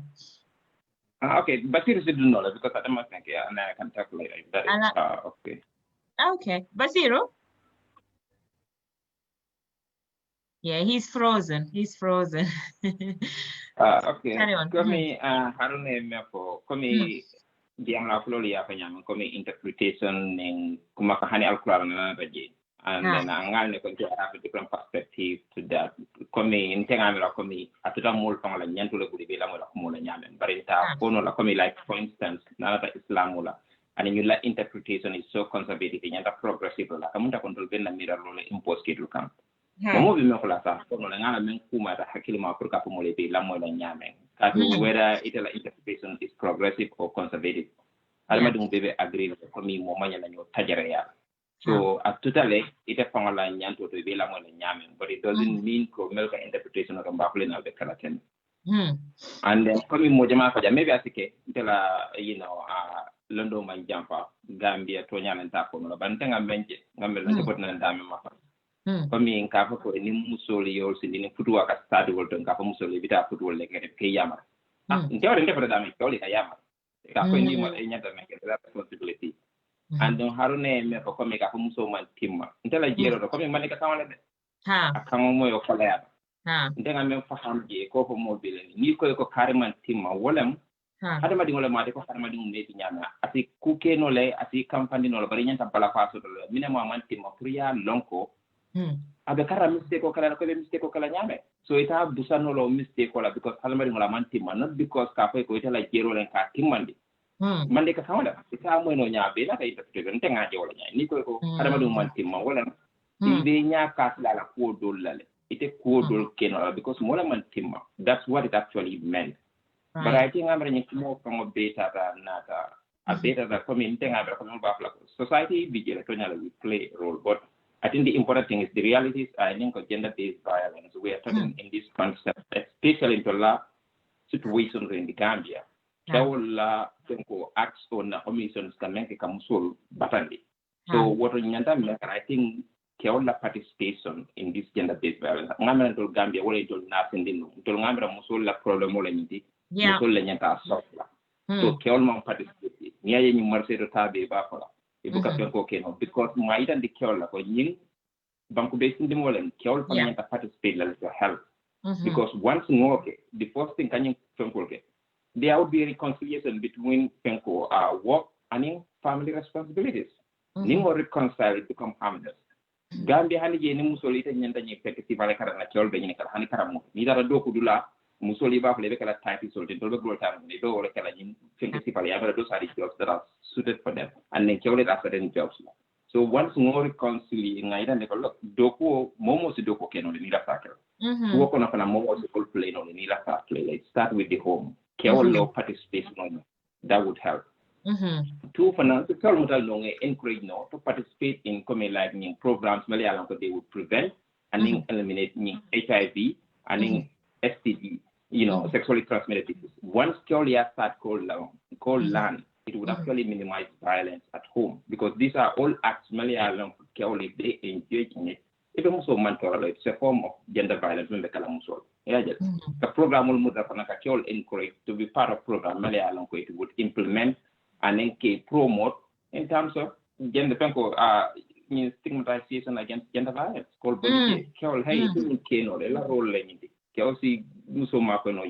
it's all coming ascribed innate responsibility. It's just the way we see it. Coming a step back and then look at things from a different perspective. And then the most important thing is the new socio-cultural changes.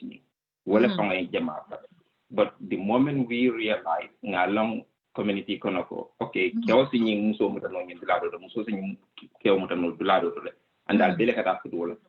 things would help. At least more. And then until a limited experience in Gambia, a group in communities may in communities people would actually hail Keol for her. Carrying your came out here like a water. People actually looked at that, they appreciate it. But come so I think there is a lot of barriers to gender violence in stuff Gambia and tell us about one accountability. The first thing from my conversation with people, because at least I have a privilege growing up, parents with especially moms is very, very active in economic development and in general. So from grade 7, if I'm like those kind of things you learn it. Every Sunday in the home we call it cleaning. Those things are there. And then the accountability barrier, so we don't want to take accountability, and then the conversation just die down. So that's one issue. So just because it doesn't mean you should not be part of the solution. Okay, but like, what can I do to help? That's one thing for me. They account to that. Through awareness. Either some men are oblivious to the fact that gender violence is carrying or they are harming soul. Not because of those things are there because they don't know. It could be either mental issues, but they don't know because Gambia, that's another topic we don't even talk about. You are perfectly one. So that's through men participation, and accountability, awareness, and then the other part is privilege. We should be willing to give our privilege, especially privilege in the sense that Nina no, gender violence, addiction issues, substance abuse, or they might have some mental issues, or they are from a low income family, or because the problem or maybe they are near to come in the setting of Western world or even Gambia. So that, this is how it actually works because nobody wanted to give up that privilege may enjoy even though you might not directly or overtly contribute to gender-based violence, but you want to say, no. You might these are the groups, my problem, and then that's part of them. You want to maintain some of those privileges. These are the issues. Accountability. We worked on it, and accountability accept as men. And then awareness really coming. I think it was Michael or Jibril who was saying that those things would really help. Yeah. And then the important part is kill from the silence. Yeah. We don't want to talk about it. Yeah. That's in fact, I'm looking for men to talk about violence against women. Somebody said, good luck, Fatu. But overwhelmingly, they wanted to talk about it, you know, but the expectation, society at all, you know. That is true. It's still there. Coming at least it's a step forward. The moment we accept, we recognize, so it's a problem, and we work towards it. But Tonya, maybe this is a platform people might want to talk about it. But in terms of ratio and percentage, there is so much truth to good luck with Kyola Pintina. Yes, this is a step closer. In a platform coming you will reach a wider audience, more learner. But in reality, if you are in the Gambia, you want to start having conversations surrounding gender-based violence. Every activism, but people don't actually talk about it. There's a lot of silence. You know, for me, people just throw it under the carpet and then they keep growing. But at a color conversation, the mayor longo, yet people are discussing about it. Or you go to a sporting event, and then some of the conversation will be they might talk about other things, you know, even politics remotely, but gender issues would be the last. It's a politician. Sajo, can I interject in there, please? Yeah. Sajo, so I think that's Sajo, let me just interject. Yeming Folk DJ is very important to highlight this.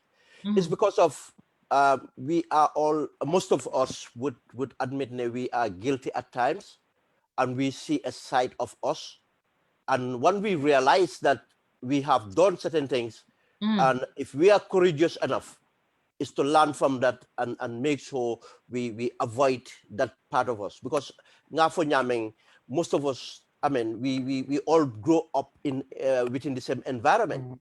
We are bound to be influenced in certain ways. We are better than anybody else, but it's that we have the audacity even to come in the air to speak.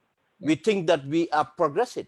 We think that we are doing something about it, or we admit that it's a problem, and we might be the part of the problem or part of the solution to the problem.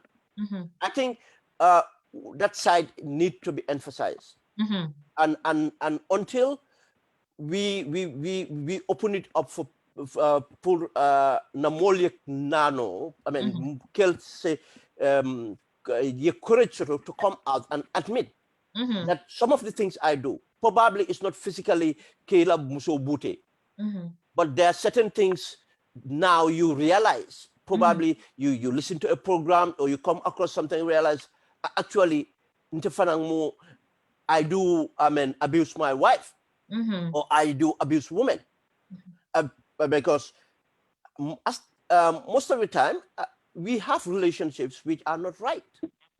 The power dynamics. Yeah. You see, you come from the diaspora here.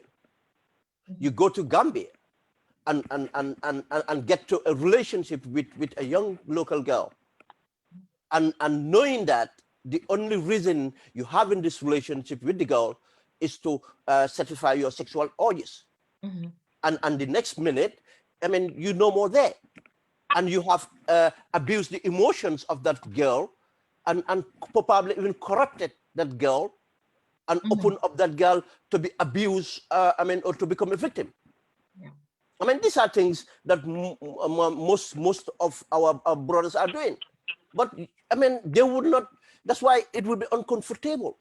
But, you see, the good thing is, at times it's subconsciously we were not educated to be aware because of not society being nyamena. It's the culture. But when we realized this, then we said, I would stop this and I would do something, in fact, to educate others to stop it. Well, I think we don't have much time. I just want to take my time and close from here. I think one issue should be personal first. We should have take personal responsibility in the fight against gender violence by working on ourselves and improve and try to make sure we educate our peers and educate our children. As we said, I mean, abe suokonal fana, aka start suokonal. How we treat our sons and daughters. How do we educate them? I mean, na botawola our institutions about education in our curriculum. What sort of curriculum we should have? I mean, we the political activists should lobby this to make sure these things happen. I mean, we should not shy away from it. It's not molka foko tubabo lafrenin sambananya. We should not allow that. I mean, that's not true. All problems solved, and they are trying to do something about it. And in fact, I mean, in most cases, it might be even the worst forms of abuse. Let's let's have ownership of our problems and find a solution. The other things to implement, just as one of our colleagues said, we have many laws, many policies, but we are not implementing them. And our people, again, we are in the habit of creating civil society organizations just to find employment and to better ourselves. When we go and find these resources, fundings, and everything, we just go out there to make a case in order to live a better life than our people.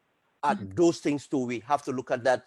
These are one of the issues why things are not implemented, because of people who normally champion these things or who normally lead these things are not actually genuine in themselves to make sure things are, the results are delivered. And one other thing I want to this thing, as Sergio said, is accountability, because most cases in the more accountability, it can be political, or it's about curriculum. I mean, accounting them, finance ministry. No, accountability muna intulna fango. I mean, how do we live our life? How do we, live as progressive people?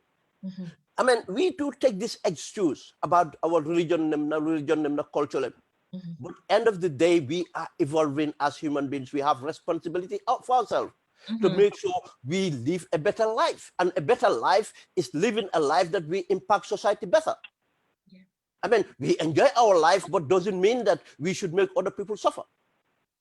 And I'll tell you, I'll give you a secret here. I cannot quote that part of the Quran or the Hadith, but I can tell you it's an authentic Hadith or which says that the Prophet sallallahu alaihi wasallam, because if you look at most of the things that we talk about this about gender, even to marry an older woman, is frowned upon in our culture. Yeah. And we call ourselves Muslims. Do we know how many middle-aged women suffer because of they will not be courted or they will not be married? Because of our sexual urges is more up to a teenager to someone who is of our level. We don't talk about these things. And are we looking at the examples? And most of the other examples why the Prophet have even married other women, do we use that as an example? No. We are doing everything. We just go for the younger one. The minute we add up, we adding up for our own selfish. Oops. Ben I is think there's a frozen.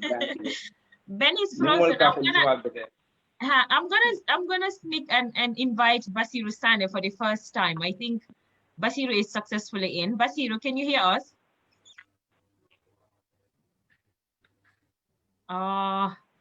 Okay, it seems there's a problem. So we are at the final, I think 24 minutes exactly we have before we wrap up. I don't know, Sergio, you can briefly tell us touch a little bit on the law, the legislation? Yes, very well. Is Basiru on? Who's speaking? Okay, I've lost. Ben is gone. Basiru is gone. Okay. Sajo, malang for your part of the legislation what is there in the Gambia? I know Harun has mentioned some of the acts that are available. Yes. Can you take us through what is available in the Gambia, or what? Just talk to us about the law, basically. What laws are there to protect women and girls? And how do we make good use of them as well? Because that's another thing. There might be laws there, but how do we make good use of them? Yeah. I think implementation is a problem. That's right. I would agree with Aruna and then even Ben to that extent. But I have a different approach when it comes to Gambia. I think we have this political, we have very good laws protecting gender-based violence. Okay, I would disagree. And then I understand Sidaola protection and many other conventions, we domesticate them in the Children's Act and then the Women Act 2010. To us, Gambia is a great stride. Nikoko, okay, FGM ban is part of the Women Act, and then children's marriage until the age of 18. You understand? All these are general provisions in Gambia. Until they reach the age of 18, and then when it comes to criminal law, so we kind of feel like there's a lot of protections. But all these are just general laws. For instance, yes, generally, muso and after the age of 18, majority are not to rents actually. You understand? But that is still, subject to constitutional provision, like a personal law, just like in the US and other places. At the age of 18, you have consent sort of but at 16, you can with a parental consent. Gambia for personal law, when it comes to marriage and then divorce, inheritance, and others, they are subject to that. If you didn't know at the age of 14, if that is okay under Allah, it's still no protection. You understand? Rather than we could make the floor like, okay, 16, but at least you need one parental consent, or at least a judicial bypass minimum parental consent. So that's one. And then two, when it comes to rape and sexual offenses in Gambia, we are still stuck in the 18th century. It's not even 20th century. You understand? Gambia, the classic definition of rape, you understand? What they consider rape, knowing carnal knowledge of a woman. You understand? That's just insane. Rape comes in many forms. It could either be, that would be the most aggressive forms. But I think we need to revise those things and then have, criminal sexual conduct. Maybe we have first degree, it was actually sorry, Mr.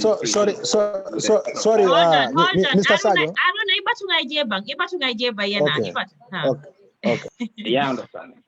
So those things need to change. Yeah, understanding a degree killer. Whether it would be with actual penetration, force of violence, and then secondary, whether that would include touching. There's a whole list of categories. We can actually define it. And then in some of the defenses to the rape in the common law system, Gambia, we don't have rape still laws. That's just the truth. And you can go through Gambia like criminal laws in it. You understand? Rape still laws all together. Most of the and any criminal procedure for rape still laws all together. So it's become very difficult to prosecute in Gambia. Forget about other constraints in terms of resources from the prosecution. Malayalam, for the trained people, like same sexual nurse assistance, so coming in rape, you could take a same kid coming in sexual offense kid in rape test, you know those things within the first 48 hours. Those are almost impossible. Some of those evidence are actually done. You understand? In the rare cases, with training mantra, do we have nurses that could do those? Those are issues we can look into. And then in terms of nothing called battery, like Gambia, if you look at assault in battery, we still use coming in criminal code debate. We still use coming in afraid. These are laws still in our book. From UK common law system, all incorporate them. Rather than coming in regular battery, we can have what we call a domestic enhanced charges. Like if you are a man or for Kerol and for Musoling, you understand? In this case, mostly Kerol, we are the culprit. But let's say if there's any battery, it involves someone, it's a spouse or a living partner, or you reside with, well, they should come with domestic enhancement charges. At least if they can come like a DV battery, like in the West here, like in the UK or here, those are considered DV battery, domestic violence battery. We should have laws. Malayalam in India, anytime there's DV battery happened, we should have those automatic 72 hours no contact, restrictions. Even in Gambia, the moment people start realizing for the next 72 hours for cool off, it is technology. As part of the initial conditions, that would protect the women from victims. Yeah. But some point more an idea it excavate those things. Yeah, and then so those things we can do that because here they land the hard way. It used to be like that until actual harm those things should be there, those protection laws, victim impact statements when it comes to prosecution will be in the but for me, we have to give a lot of kudos to them. I can understand so many more women actually and children actually. I review those things, but to me it's voice just facially deficient. Yeah. If you looked at some of the challenges Musul men face, the uphill, it's almost impossible to gain any stride. And the implementation in that category, it's going to be difficult. We would have better powers to promote sensitizement rather than hoping and praying for the legal legislation and you'll implement. That would be a barrier or some kind of deterrent. I doubt it. Just speaking legally, the way the laws are, the way they are designed, prosecution at chief level is going to be really, really difficult in my opinion. Thank you, Sajo.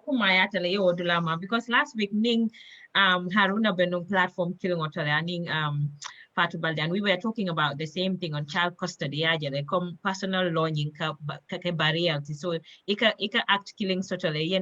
Another one to me along being contradict can. So okay stop even from acting for protect. Anyway, Aruna, I know you wanted to barge in when Sajo was speaking. So but I love to Basiru solo demanding because Basiru hasn't had an opportunity. Janita Basiru, can you come in?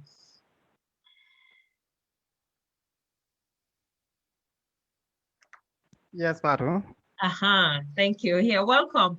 I think from your side, I think what we want, Lindbuga, I don't know what you're comfortable in. Mandinka Wolof, it doesn't matter, but to tell us what support is available, because you've worked in the victim center before and you are a helpline operator. So if you could tell us what support is available for women in the Gambia. Thank you very much, Fatu, and I will apologize for coming here. Okay. Okay, let me use Mandinka, though I'm comfortable in Jola and Wolof as well, but I can speak in Mandinka. So Abarakabake, don't have very late, but nevertheless, Abarakabake. The support that is available here for women and victims of violence, there are a lot of organizations that are offering support, psychosocial support to victims. One among them is the Paradise Foundation, and where I work as a helpline operator. So most of the calls that we are receiving are coming from women. And since the helpline was launched, we've received around 2,000 calls.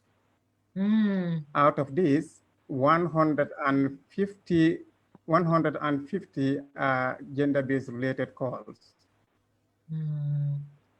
And most of these cases are either at the court level or at the police stations or at family level.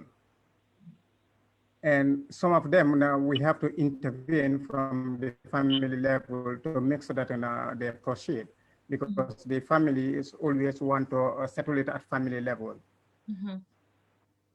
And at the police level, because we are also partnering with the police, they are also finding it very difficult to prosecute some of the perpetrators. Because the reason witnesses are not willing to come forward to serve as witnesses. So making it very difficult, in fact, for the prosecutor to forward this thing to the courts level. So that's why I think we are having a lot of issues to see some of the perpetrators being convicted. But also at Peace of Mind, which is also collaborating with Paradise Foundation, there we offer a lot of support, especially in professional counseling and psychotherapy. Because there we have about 2 psychologists available at the moment and some social workers. So for some critical cases, a lot of organizations that are aware are also referring some of those people to come to us for those kind of support, either counseling, psychotherapy, or psychological assessment. But apart from the referral that we are getting also, some people that are coming individually who are aware about our services, my boss can attest to this. Maybe she's in fact online listening to us because she's a psychotherapist and she's a lady. She said that 98% of some of these ladies that are coming to her for psychotherapy have have experienced some form of sexual or gender-based violence. Although without knowing, in fact, this is gender-based violence also. Yeah. And that might not, in fact, be the reason why they are at the center there to seek for help. They might come for a different reason, but during the therapy, you will realize that, in fact, what is affecting them more is something that has happened years ago. In fact, most of those things could be during their childhood time. So to tell you, women are definitely suffering a lot. Yeah. And for me, based on my experience with operating as a helpline operator, there are some calls. In fact, when you receive them, it breaks you down. It breaks you down. Just I don't know whether I would be allowed to share this particular story because I've discussed with the lady. Because since you informed me about this, when she called, after taking her story, I decided to say, okay, we are going to have this platform, and then your story seems to be quite interesting. Do you think I can share your story without mentioning your name? She said yes. She said yes. Yeah, and, if you have consent, it's fine. Story, this tells you how a lot of ladies are going. Yes, how a lot of ladies, because either they don't trust the people that are very close to them, or the support is not there even if they voice it out. This particular lady, from her previous marriage, and she got 2 kids, and she's now into another marriage. And according to her, whenever she have small argument with the man, of course he will physically abuse her. This past Thursday, she said that she was at her restaurant because she owns a restaurant with her sister. So to her, the husband is not giving even fish money because the husband didn't have any kids with her. So the husband is not pulling any fish money. But whenever the husband close from work, will come to the restaurant, and that's where he will eat. And then he will choose what to eat. But on that day when he come, he said that he don't need what the lady has reserved for her. So she will take Afra. He will take Afra. And then let's say, okay, then what I reserve for you, I'll take it to the kids. Instead, the man said, no, this one I will keep it for my breakfast. So that was the agreement. And on the way, the man have to throw her out of the. As we are speaking, she said that she's bleeding. And then, in fact, for 2 good days, she's sitting at home. She's not going anywhere. Although she walked out of the man's husband, the man's house, but I have to direct her to go to the police station and then report this. Then we can follow it up from there. Because, so you see, somebody who is bleeding, sustained some physical injury, sitting at home for more than 2 days without support. Even the neighbors that are there saying that this lady, she might be going through something, to have at least probe to understand what is going on, to give her that support. So honestly, a lot of things is going on in this society. Yeah. Thank you.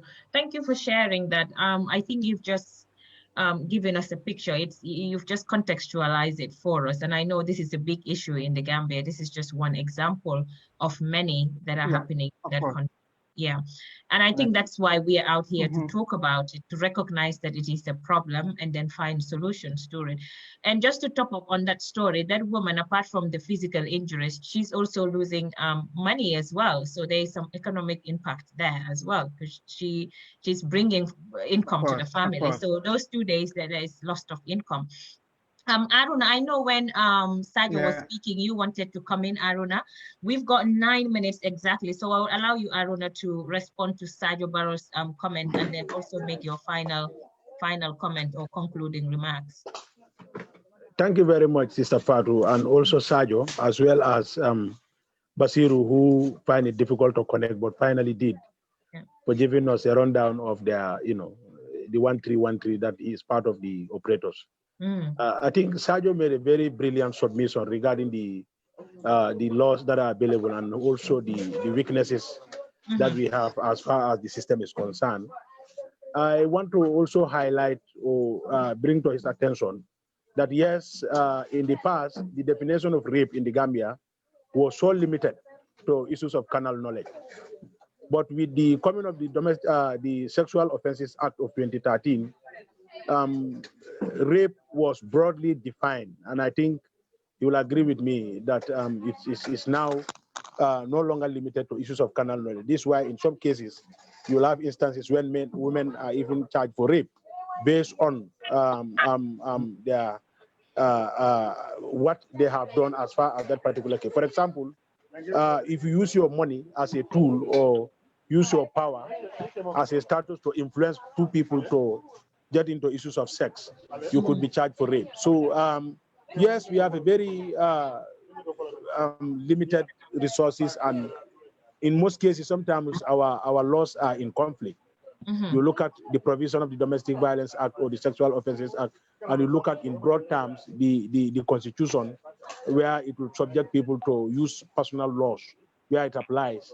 That's and on my the other problem. hand, That's yeah, my on the other problem, hand, Aruna. yeah, I know. On the other hand, it will say the contrary. So, but then the definition of rape now is really very, very broad, honestly. And I believe if we go by the Sexual Offences Act of 2013, we will be able to, make some progress with regards to issues of gender-based violence, because that Sexual Offences Act itself made provisions for government to commit a special fund purposely to support victims of gender-based violence, so that at least in terms of, but again, if you look at the court expenses, all what is involved, you realize that some women will even choose to not to go to court than to file a case in court, because when you file a case in court, you must obviously need the service of a lawyer, and that is very expensive. How many of them can afford that? So that is another thing that is also making it very difficult for. So there is no legal aid support. Is there no legal aid solicitors there? The only yes, there are legal aid. There's the National Agency for Legal Aid, NALA, that always represent people, but they always stand for cases, for example, where the penalty for a particular act is rape, for example. Yes, they can stand for the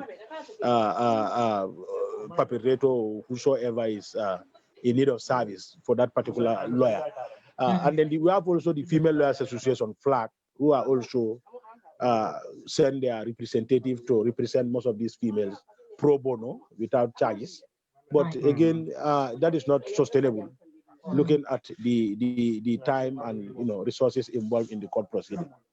So I thank Sergio for that brilliant submission. But that's I just want to bring to light that we have the Sexual Offences Act, and that is where the police or the lawyers will now use to charge somebody for rape, and not the old one where the definition was only limited to carnal knowledge. Thank you very much. I think this is where I will stop, and then I want to thank you too for inviting me. This is the second time I came, and it's like you are very careful in choosing your panelists. Oh, the people that I interacted today here, really they are very smart and intelligent, and I hope and pray that one day we'll get to. But mind you, Mr. Suare made a very brilliant point, looking at the issue of some of our brothers who are in abroad. We all know that when it comes to issues of child marriage, money is very, very is a key determinant. And most of these victims of child marriage, if you look at the people asking for their hand in marriage, mainly they are most of these semesters who are very, very, very, influential in changing the lives of the family of the wife in some cases. So people tend to look at the monetary gain and the person who is involved in most cases. So, we are getting into December and then early January. Let us be very much observant. You'll have a lot of semester. You're on mute. Your mic is mute. I don't know, your mic is mute. We didn't hear the last few seconds.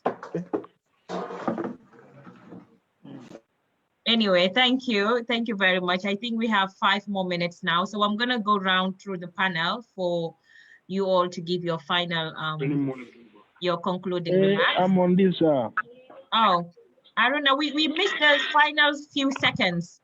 Okay. You said we are in December. All right. Okay. So I think we're going to leave that to that.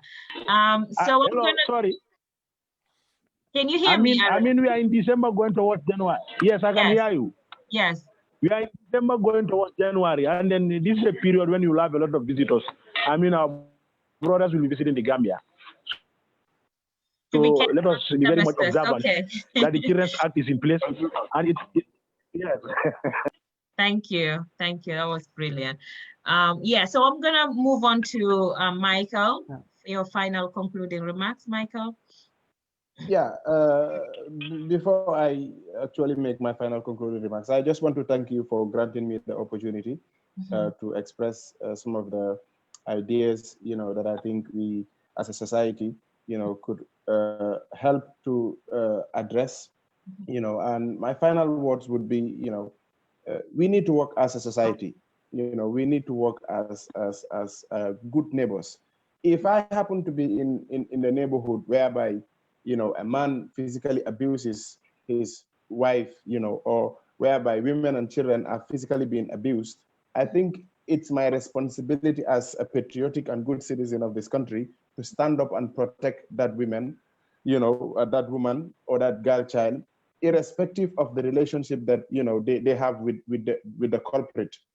So for nane lolu tam dina don bax torop suko lo nguur gi doolele nit ñi mu nekk loi boo xam ne dina am solo nga xam ne ok man mun naa take up community policing ma gis ne ñu ngeen naxaral jigéen o nit diw sanga ma ngeen naxaral jabaram te ma mun a intervene wax ak kooku noonu peacefully through a dialogue and then ma end ko or ba pare another thing fu ma daanee rek mooy dañ war a change suñ perception ak suñ mindset when it comes to the police parce que fii ñu bëri soo waxee yóbbu ko police rek society bi dañ ne police place bu bon la dañ ko taamee as place bu bon when in reality police bi is here to address the issues of us as a community so then I think dañ war a change suñ mindset ak suñ perception also naka lañ nekkee di gisee police buñ leen gisee as ñu bon or place bu bon déedéet dañ leen war a gisee as people wi nga xam ne dañu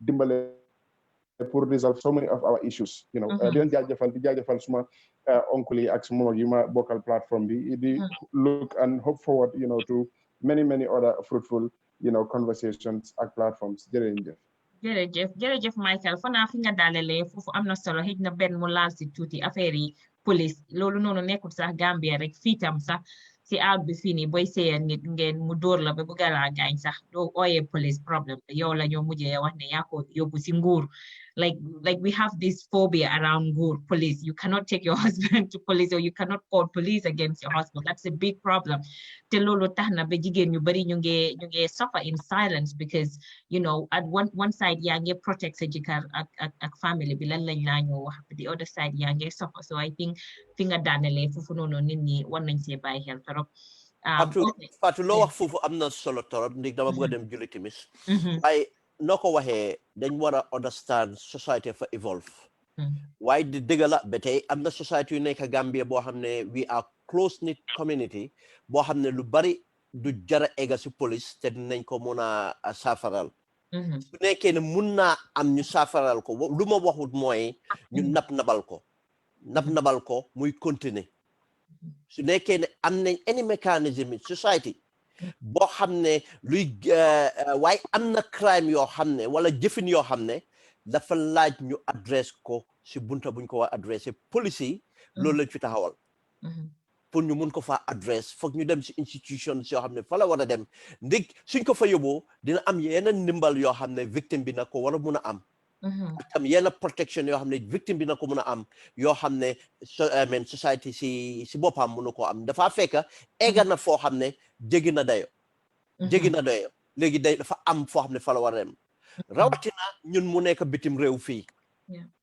dañ dee am dis guilt jigéen ñi dañ dee am guilt bi torop ne su ma ko amen su ma ko oyale police su ma sëy na tas dinañ ma yaaxal suma tur nii lañ koo gisee ne lañ koo gisee waaye lu ma wax mooy nañ leen oytu sax fu mu egsee fu ñu oyante police di xam nañ ne fuñ toog am na foo xam ne su fa eggee xëj na ñun sax duñ kool o police bi waaye suñ dëkkandoor mooy o police bi ndik right la o duty la pour dëkkandoor bi def loolu bon loolu yëpp luñ war a bàyyi xel la waaye faat waxtaan bi nekk na loo xam ne nañ ko indiwaat waxtaan ko lu bari lu ma bëgg a yokk rek su beneen yoon dinañ jéem to make sure ñu am suñ mbokki chrétien fii ndik luñ wax yëpp te daanaka luñ wax suñ diina tam nekk na loo xam ne ñun am nañ njorta ne tam suñ diina chrétien noonu lañ ko gisee waaye dina gën a rafet tam suñ amee that perspective of ñoom tam ñu waxee ko moo tax fu ma daanele mooy pour fàttali rek wax bu ma bëggoon a jekkale te jekkalu ma ko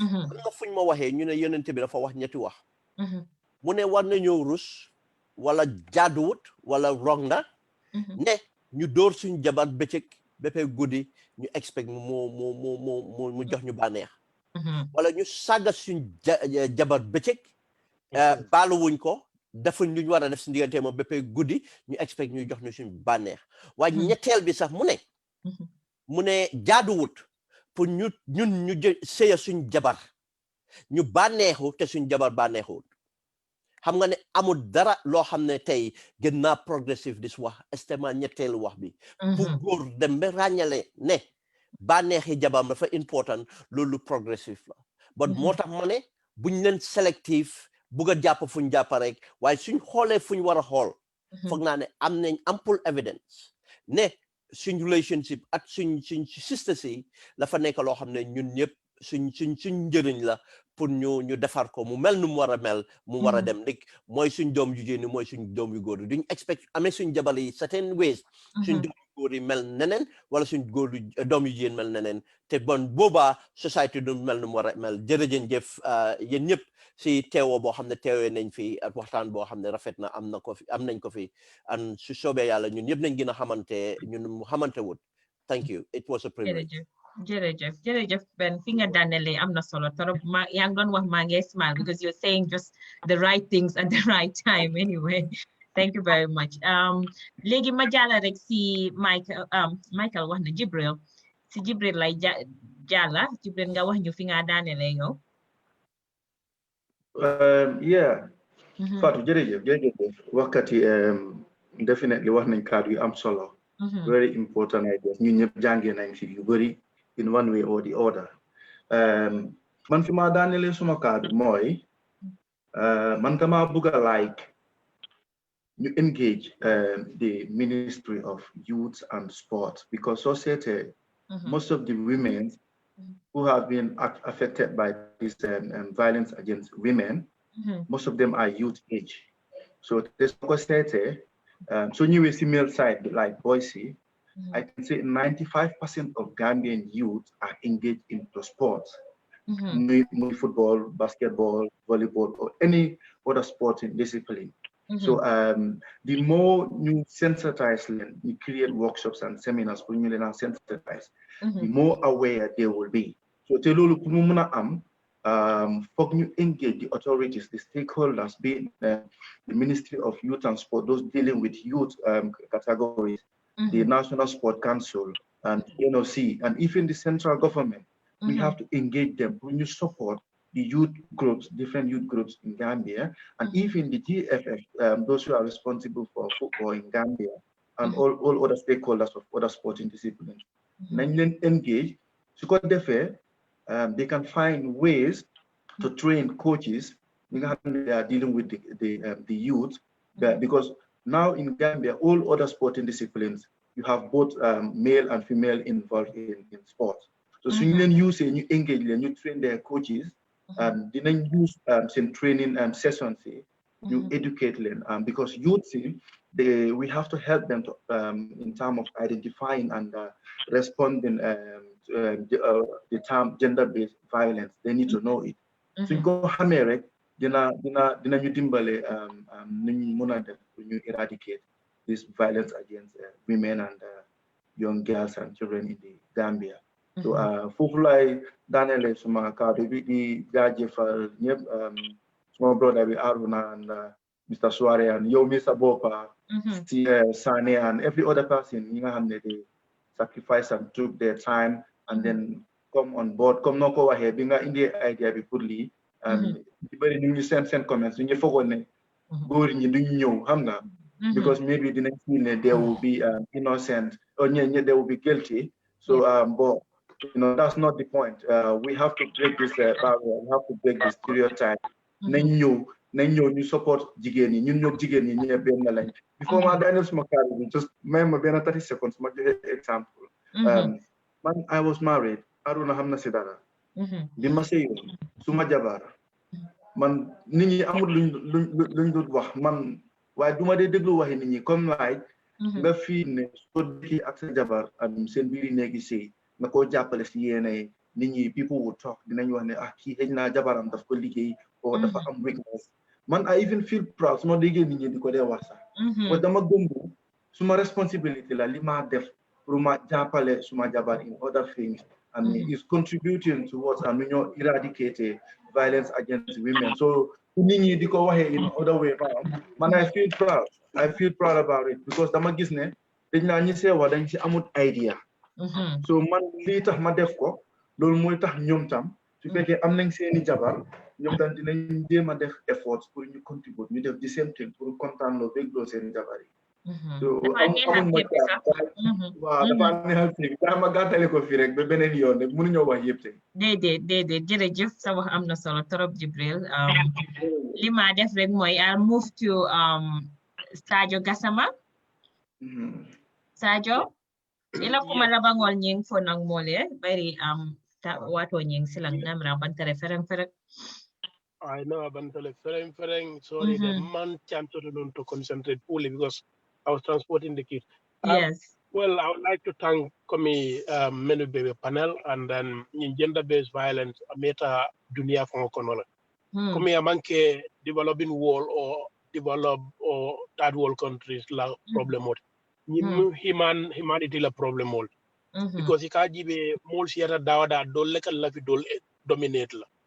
So domination wole ka nandela sembo soto mbatu mendiata ngake o nying. So adamadi ma be juso sotole on ka control nyaadile o tutam fangol le bulu and wo hani kurano fango ay mol ma koy wotole mo bambande wala mo munya mo sabarli ngo bari o munati ni be fitino kono kana fitino wulindi dimbo koy sabari sabar bari musol men yalon inin kewolu tol we are the same Gambia la situation be nyame ni aje gender based violence is embo soto because of warrior nim pahambalia yaje mo nala domo ni ka control di ka si mandi ka dafa mon so ite manake more reasonable lingote ben diate la ikala fi pour ko di o maria recognize ko dimbota nyimbulu malom be balu la nyaadile abe kolea lambulle o nte murnol na dimbal na family kan nen diol bitami so constraints will be jele fangol ko lon bari komi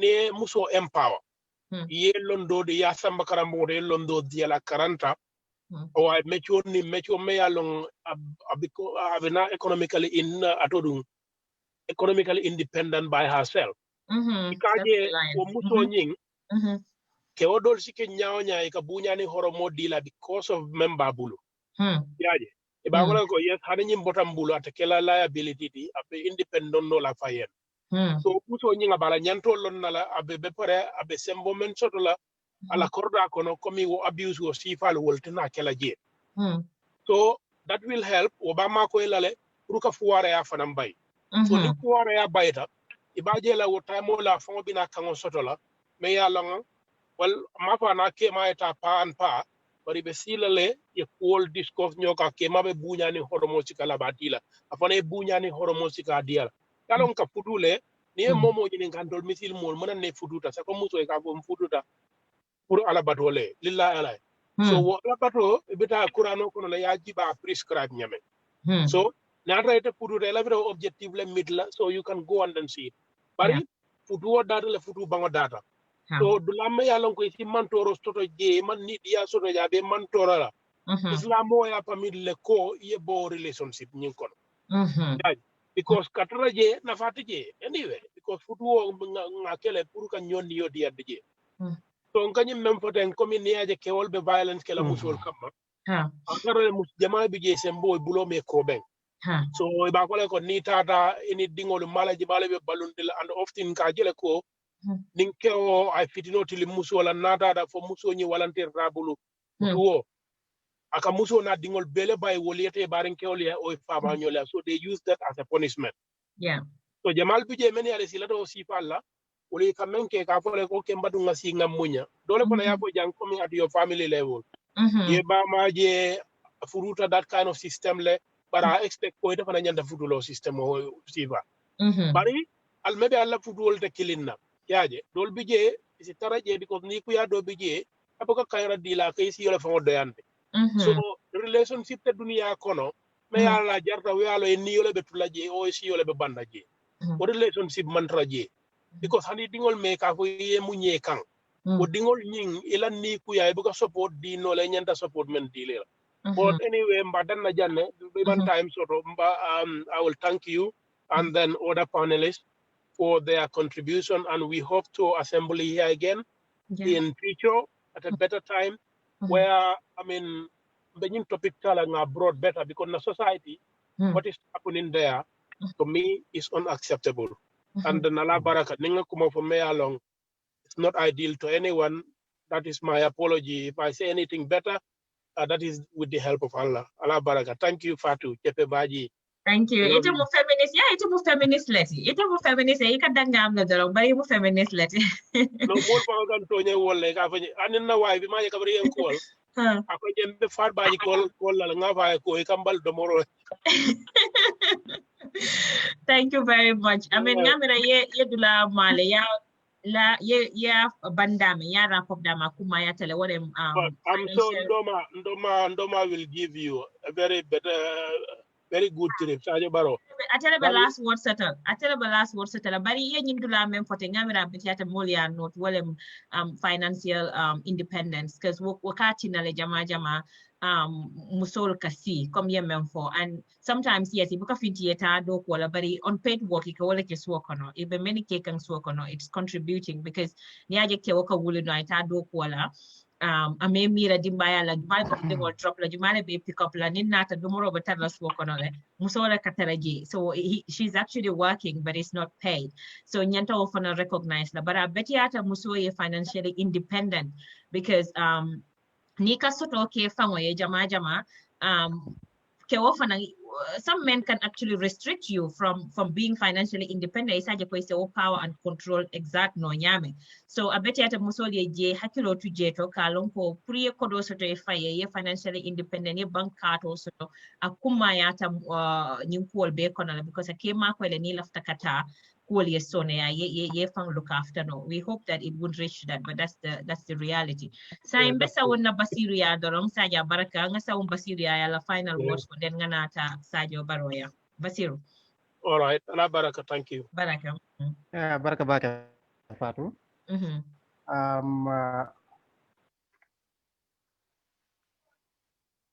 Basiru le. Okay, mbafra molbe na ala baraka. And also, I want to say that it's never easy to talk about gender-based violence against women by men, but I think it's worth it, especially for a panel like this, all men coming together to discuss about it. And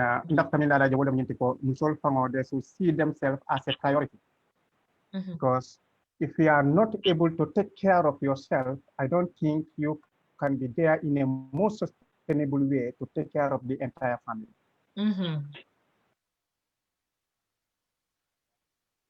So it's very important a family as a priority. That what I meant by that is that they should recognize when they need help. Yeah. They should recognize what should they go out also to discuss with people. They should recognize also when to engage other people into their own personal problem or what they are facing.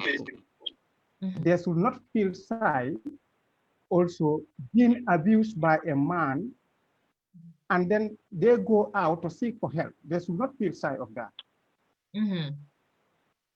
so wolbe fumata le bake an ka fana ka itandi la ko comme brindun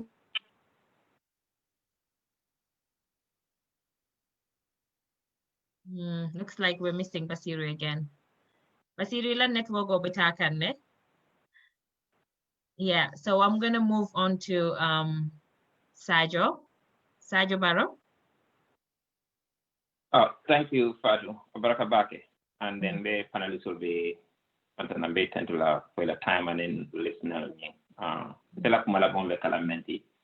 Kami at least as Gambians, Keol Zimenke no the most important thing can you combat while in Keola involvement get back into gender equality was very important. And then Musul Bulomota, that's one. And then two, we need to make sure in the community we create a safe space mea la musul si la pan express no si la kumul fono in cool me tora regarding gender violence in those space create link because I cannot tell econo. And then third, the most important thing, Pasiru Bedo women, Akumaka Yime, putting Haruna and social welfare. I think it's important na legislature, a lot of kodo EMR for those work because the reality is past victims also continuing, and then they need money and resources for coming council intent and that's very, very important in the community.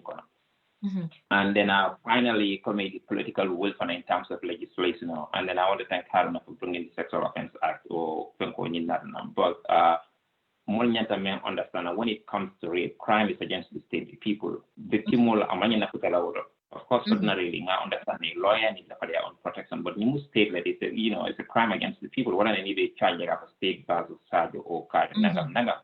Masakunda nyata lawyer tila nindala and nyata deputy all nyata luwan not victim rights legislation yi and that can you protect makes sure any more sexual rape or any allegation that I investigate at the highest level in prosecution because I take yes resources they are still nyata obey it. Now for me I think bulado member flag meaning dollar market or any other organization we can still create money whether it's through legislation or others come so market or musolia lonko ye nyanto soto le ni kiao ke hani criminally by name prosecute no lawyer da fango nyanta ka te ila tembo de gambe je kata kiao no ma kesu civilly e mata kesu because it so assault the burden is lower amake kodo fango damanti hani atra pa ma kodo so je but that would be an example in the community ka ita de ko I have some civil court le handa ma kodo so ka jono e judgment at but at least was stigma better ka kiao ni kan ro mo ko those things are really really important and then Saddening thinking for Musola empowerment in terms of financial empowerment. I don't Musola look. Allié support needle. Yadila at least Alnyanta Karanyanta Kodoso Purikana Porosokon. But most importantly, to Molkajina another aspect of Musola contribution. Let's say Muso choose to be a stay-home mom. That's actually dope. How do we reconcile these two? Until Gambia, when it comes to marriage, like depending on, let's say, let me use you as an example. Neither California, Wisconsin, we are a community property state. May I need put the time and the care tamati, so tamati. I then a lot of be like. If you are in other states like New York and other where what they call equitable distribution, Gambia to Nyala have a constitutional derogation for personal law, but those gaps need to be more loophole. Kyo kata do ko lam so so ko na do ko la ba balundi ka ba konton di la ba dimol senge kan identa o ko dala le ko do ko kana be le denta ala man tankala han futu banta men nyanta kala na luwa nyanta nyato di la muso la le kabri futu o dari da ko men kaputa nyoma hanite be suwol ko ne be siri ndio kana mu do ko nyanta nyanto so le pen ta ko no la ko o abe siri ngi ko abe silar na na tin ta te balu no la hani ale men kafu nyoma fanan da bi jela niyo bi jela a dentala al nyanta na luwa nyanta empower we tala tema Evangela at least have incentive sort of knowledge, different on in the oleta. And we need the old Daka for Yan in the old by Honey. Lua Yantaki of Busala, the old Dani, Hanita, the new support system for Yaya, those legislations are very important. But coming a concerning and it's lower number of Hanika aggressive and individual code, coming FPM Ketanyama Jalinka legislation now. Because you on backlash politically. But those are conversations maybe along right now, Gambia and the case. The moment blah blah blah. Baraka Sajo, ngamira yo summarize the nicely. Ngamira yenye last point of memfango fuko legislation in Nakarola yalo ninke wolbe lua bunda nyento lua bunga kono niajibe it's dominated by men. So a beta nata kachangi be mo patriarchy nyena wala problem wati very issue nyim ben musol la batandi kan bari kewol le ka luwal dada so ibe luwal dada la luwal men ya lon ka be tol la fanam febo la so fo musol fanan anin kewol men bukato fon se piti piti nga makoy roke fo kaje ko kawol sifal fale. I think Ben wants to come in for 2 minutes before we wrap up.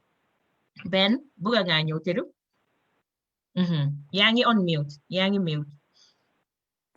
Dama am text during the program just before Magina. And it's from a lady I knew and I've talked to before. But Mabuga indeed that bit we have not touched on it.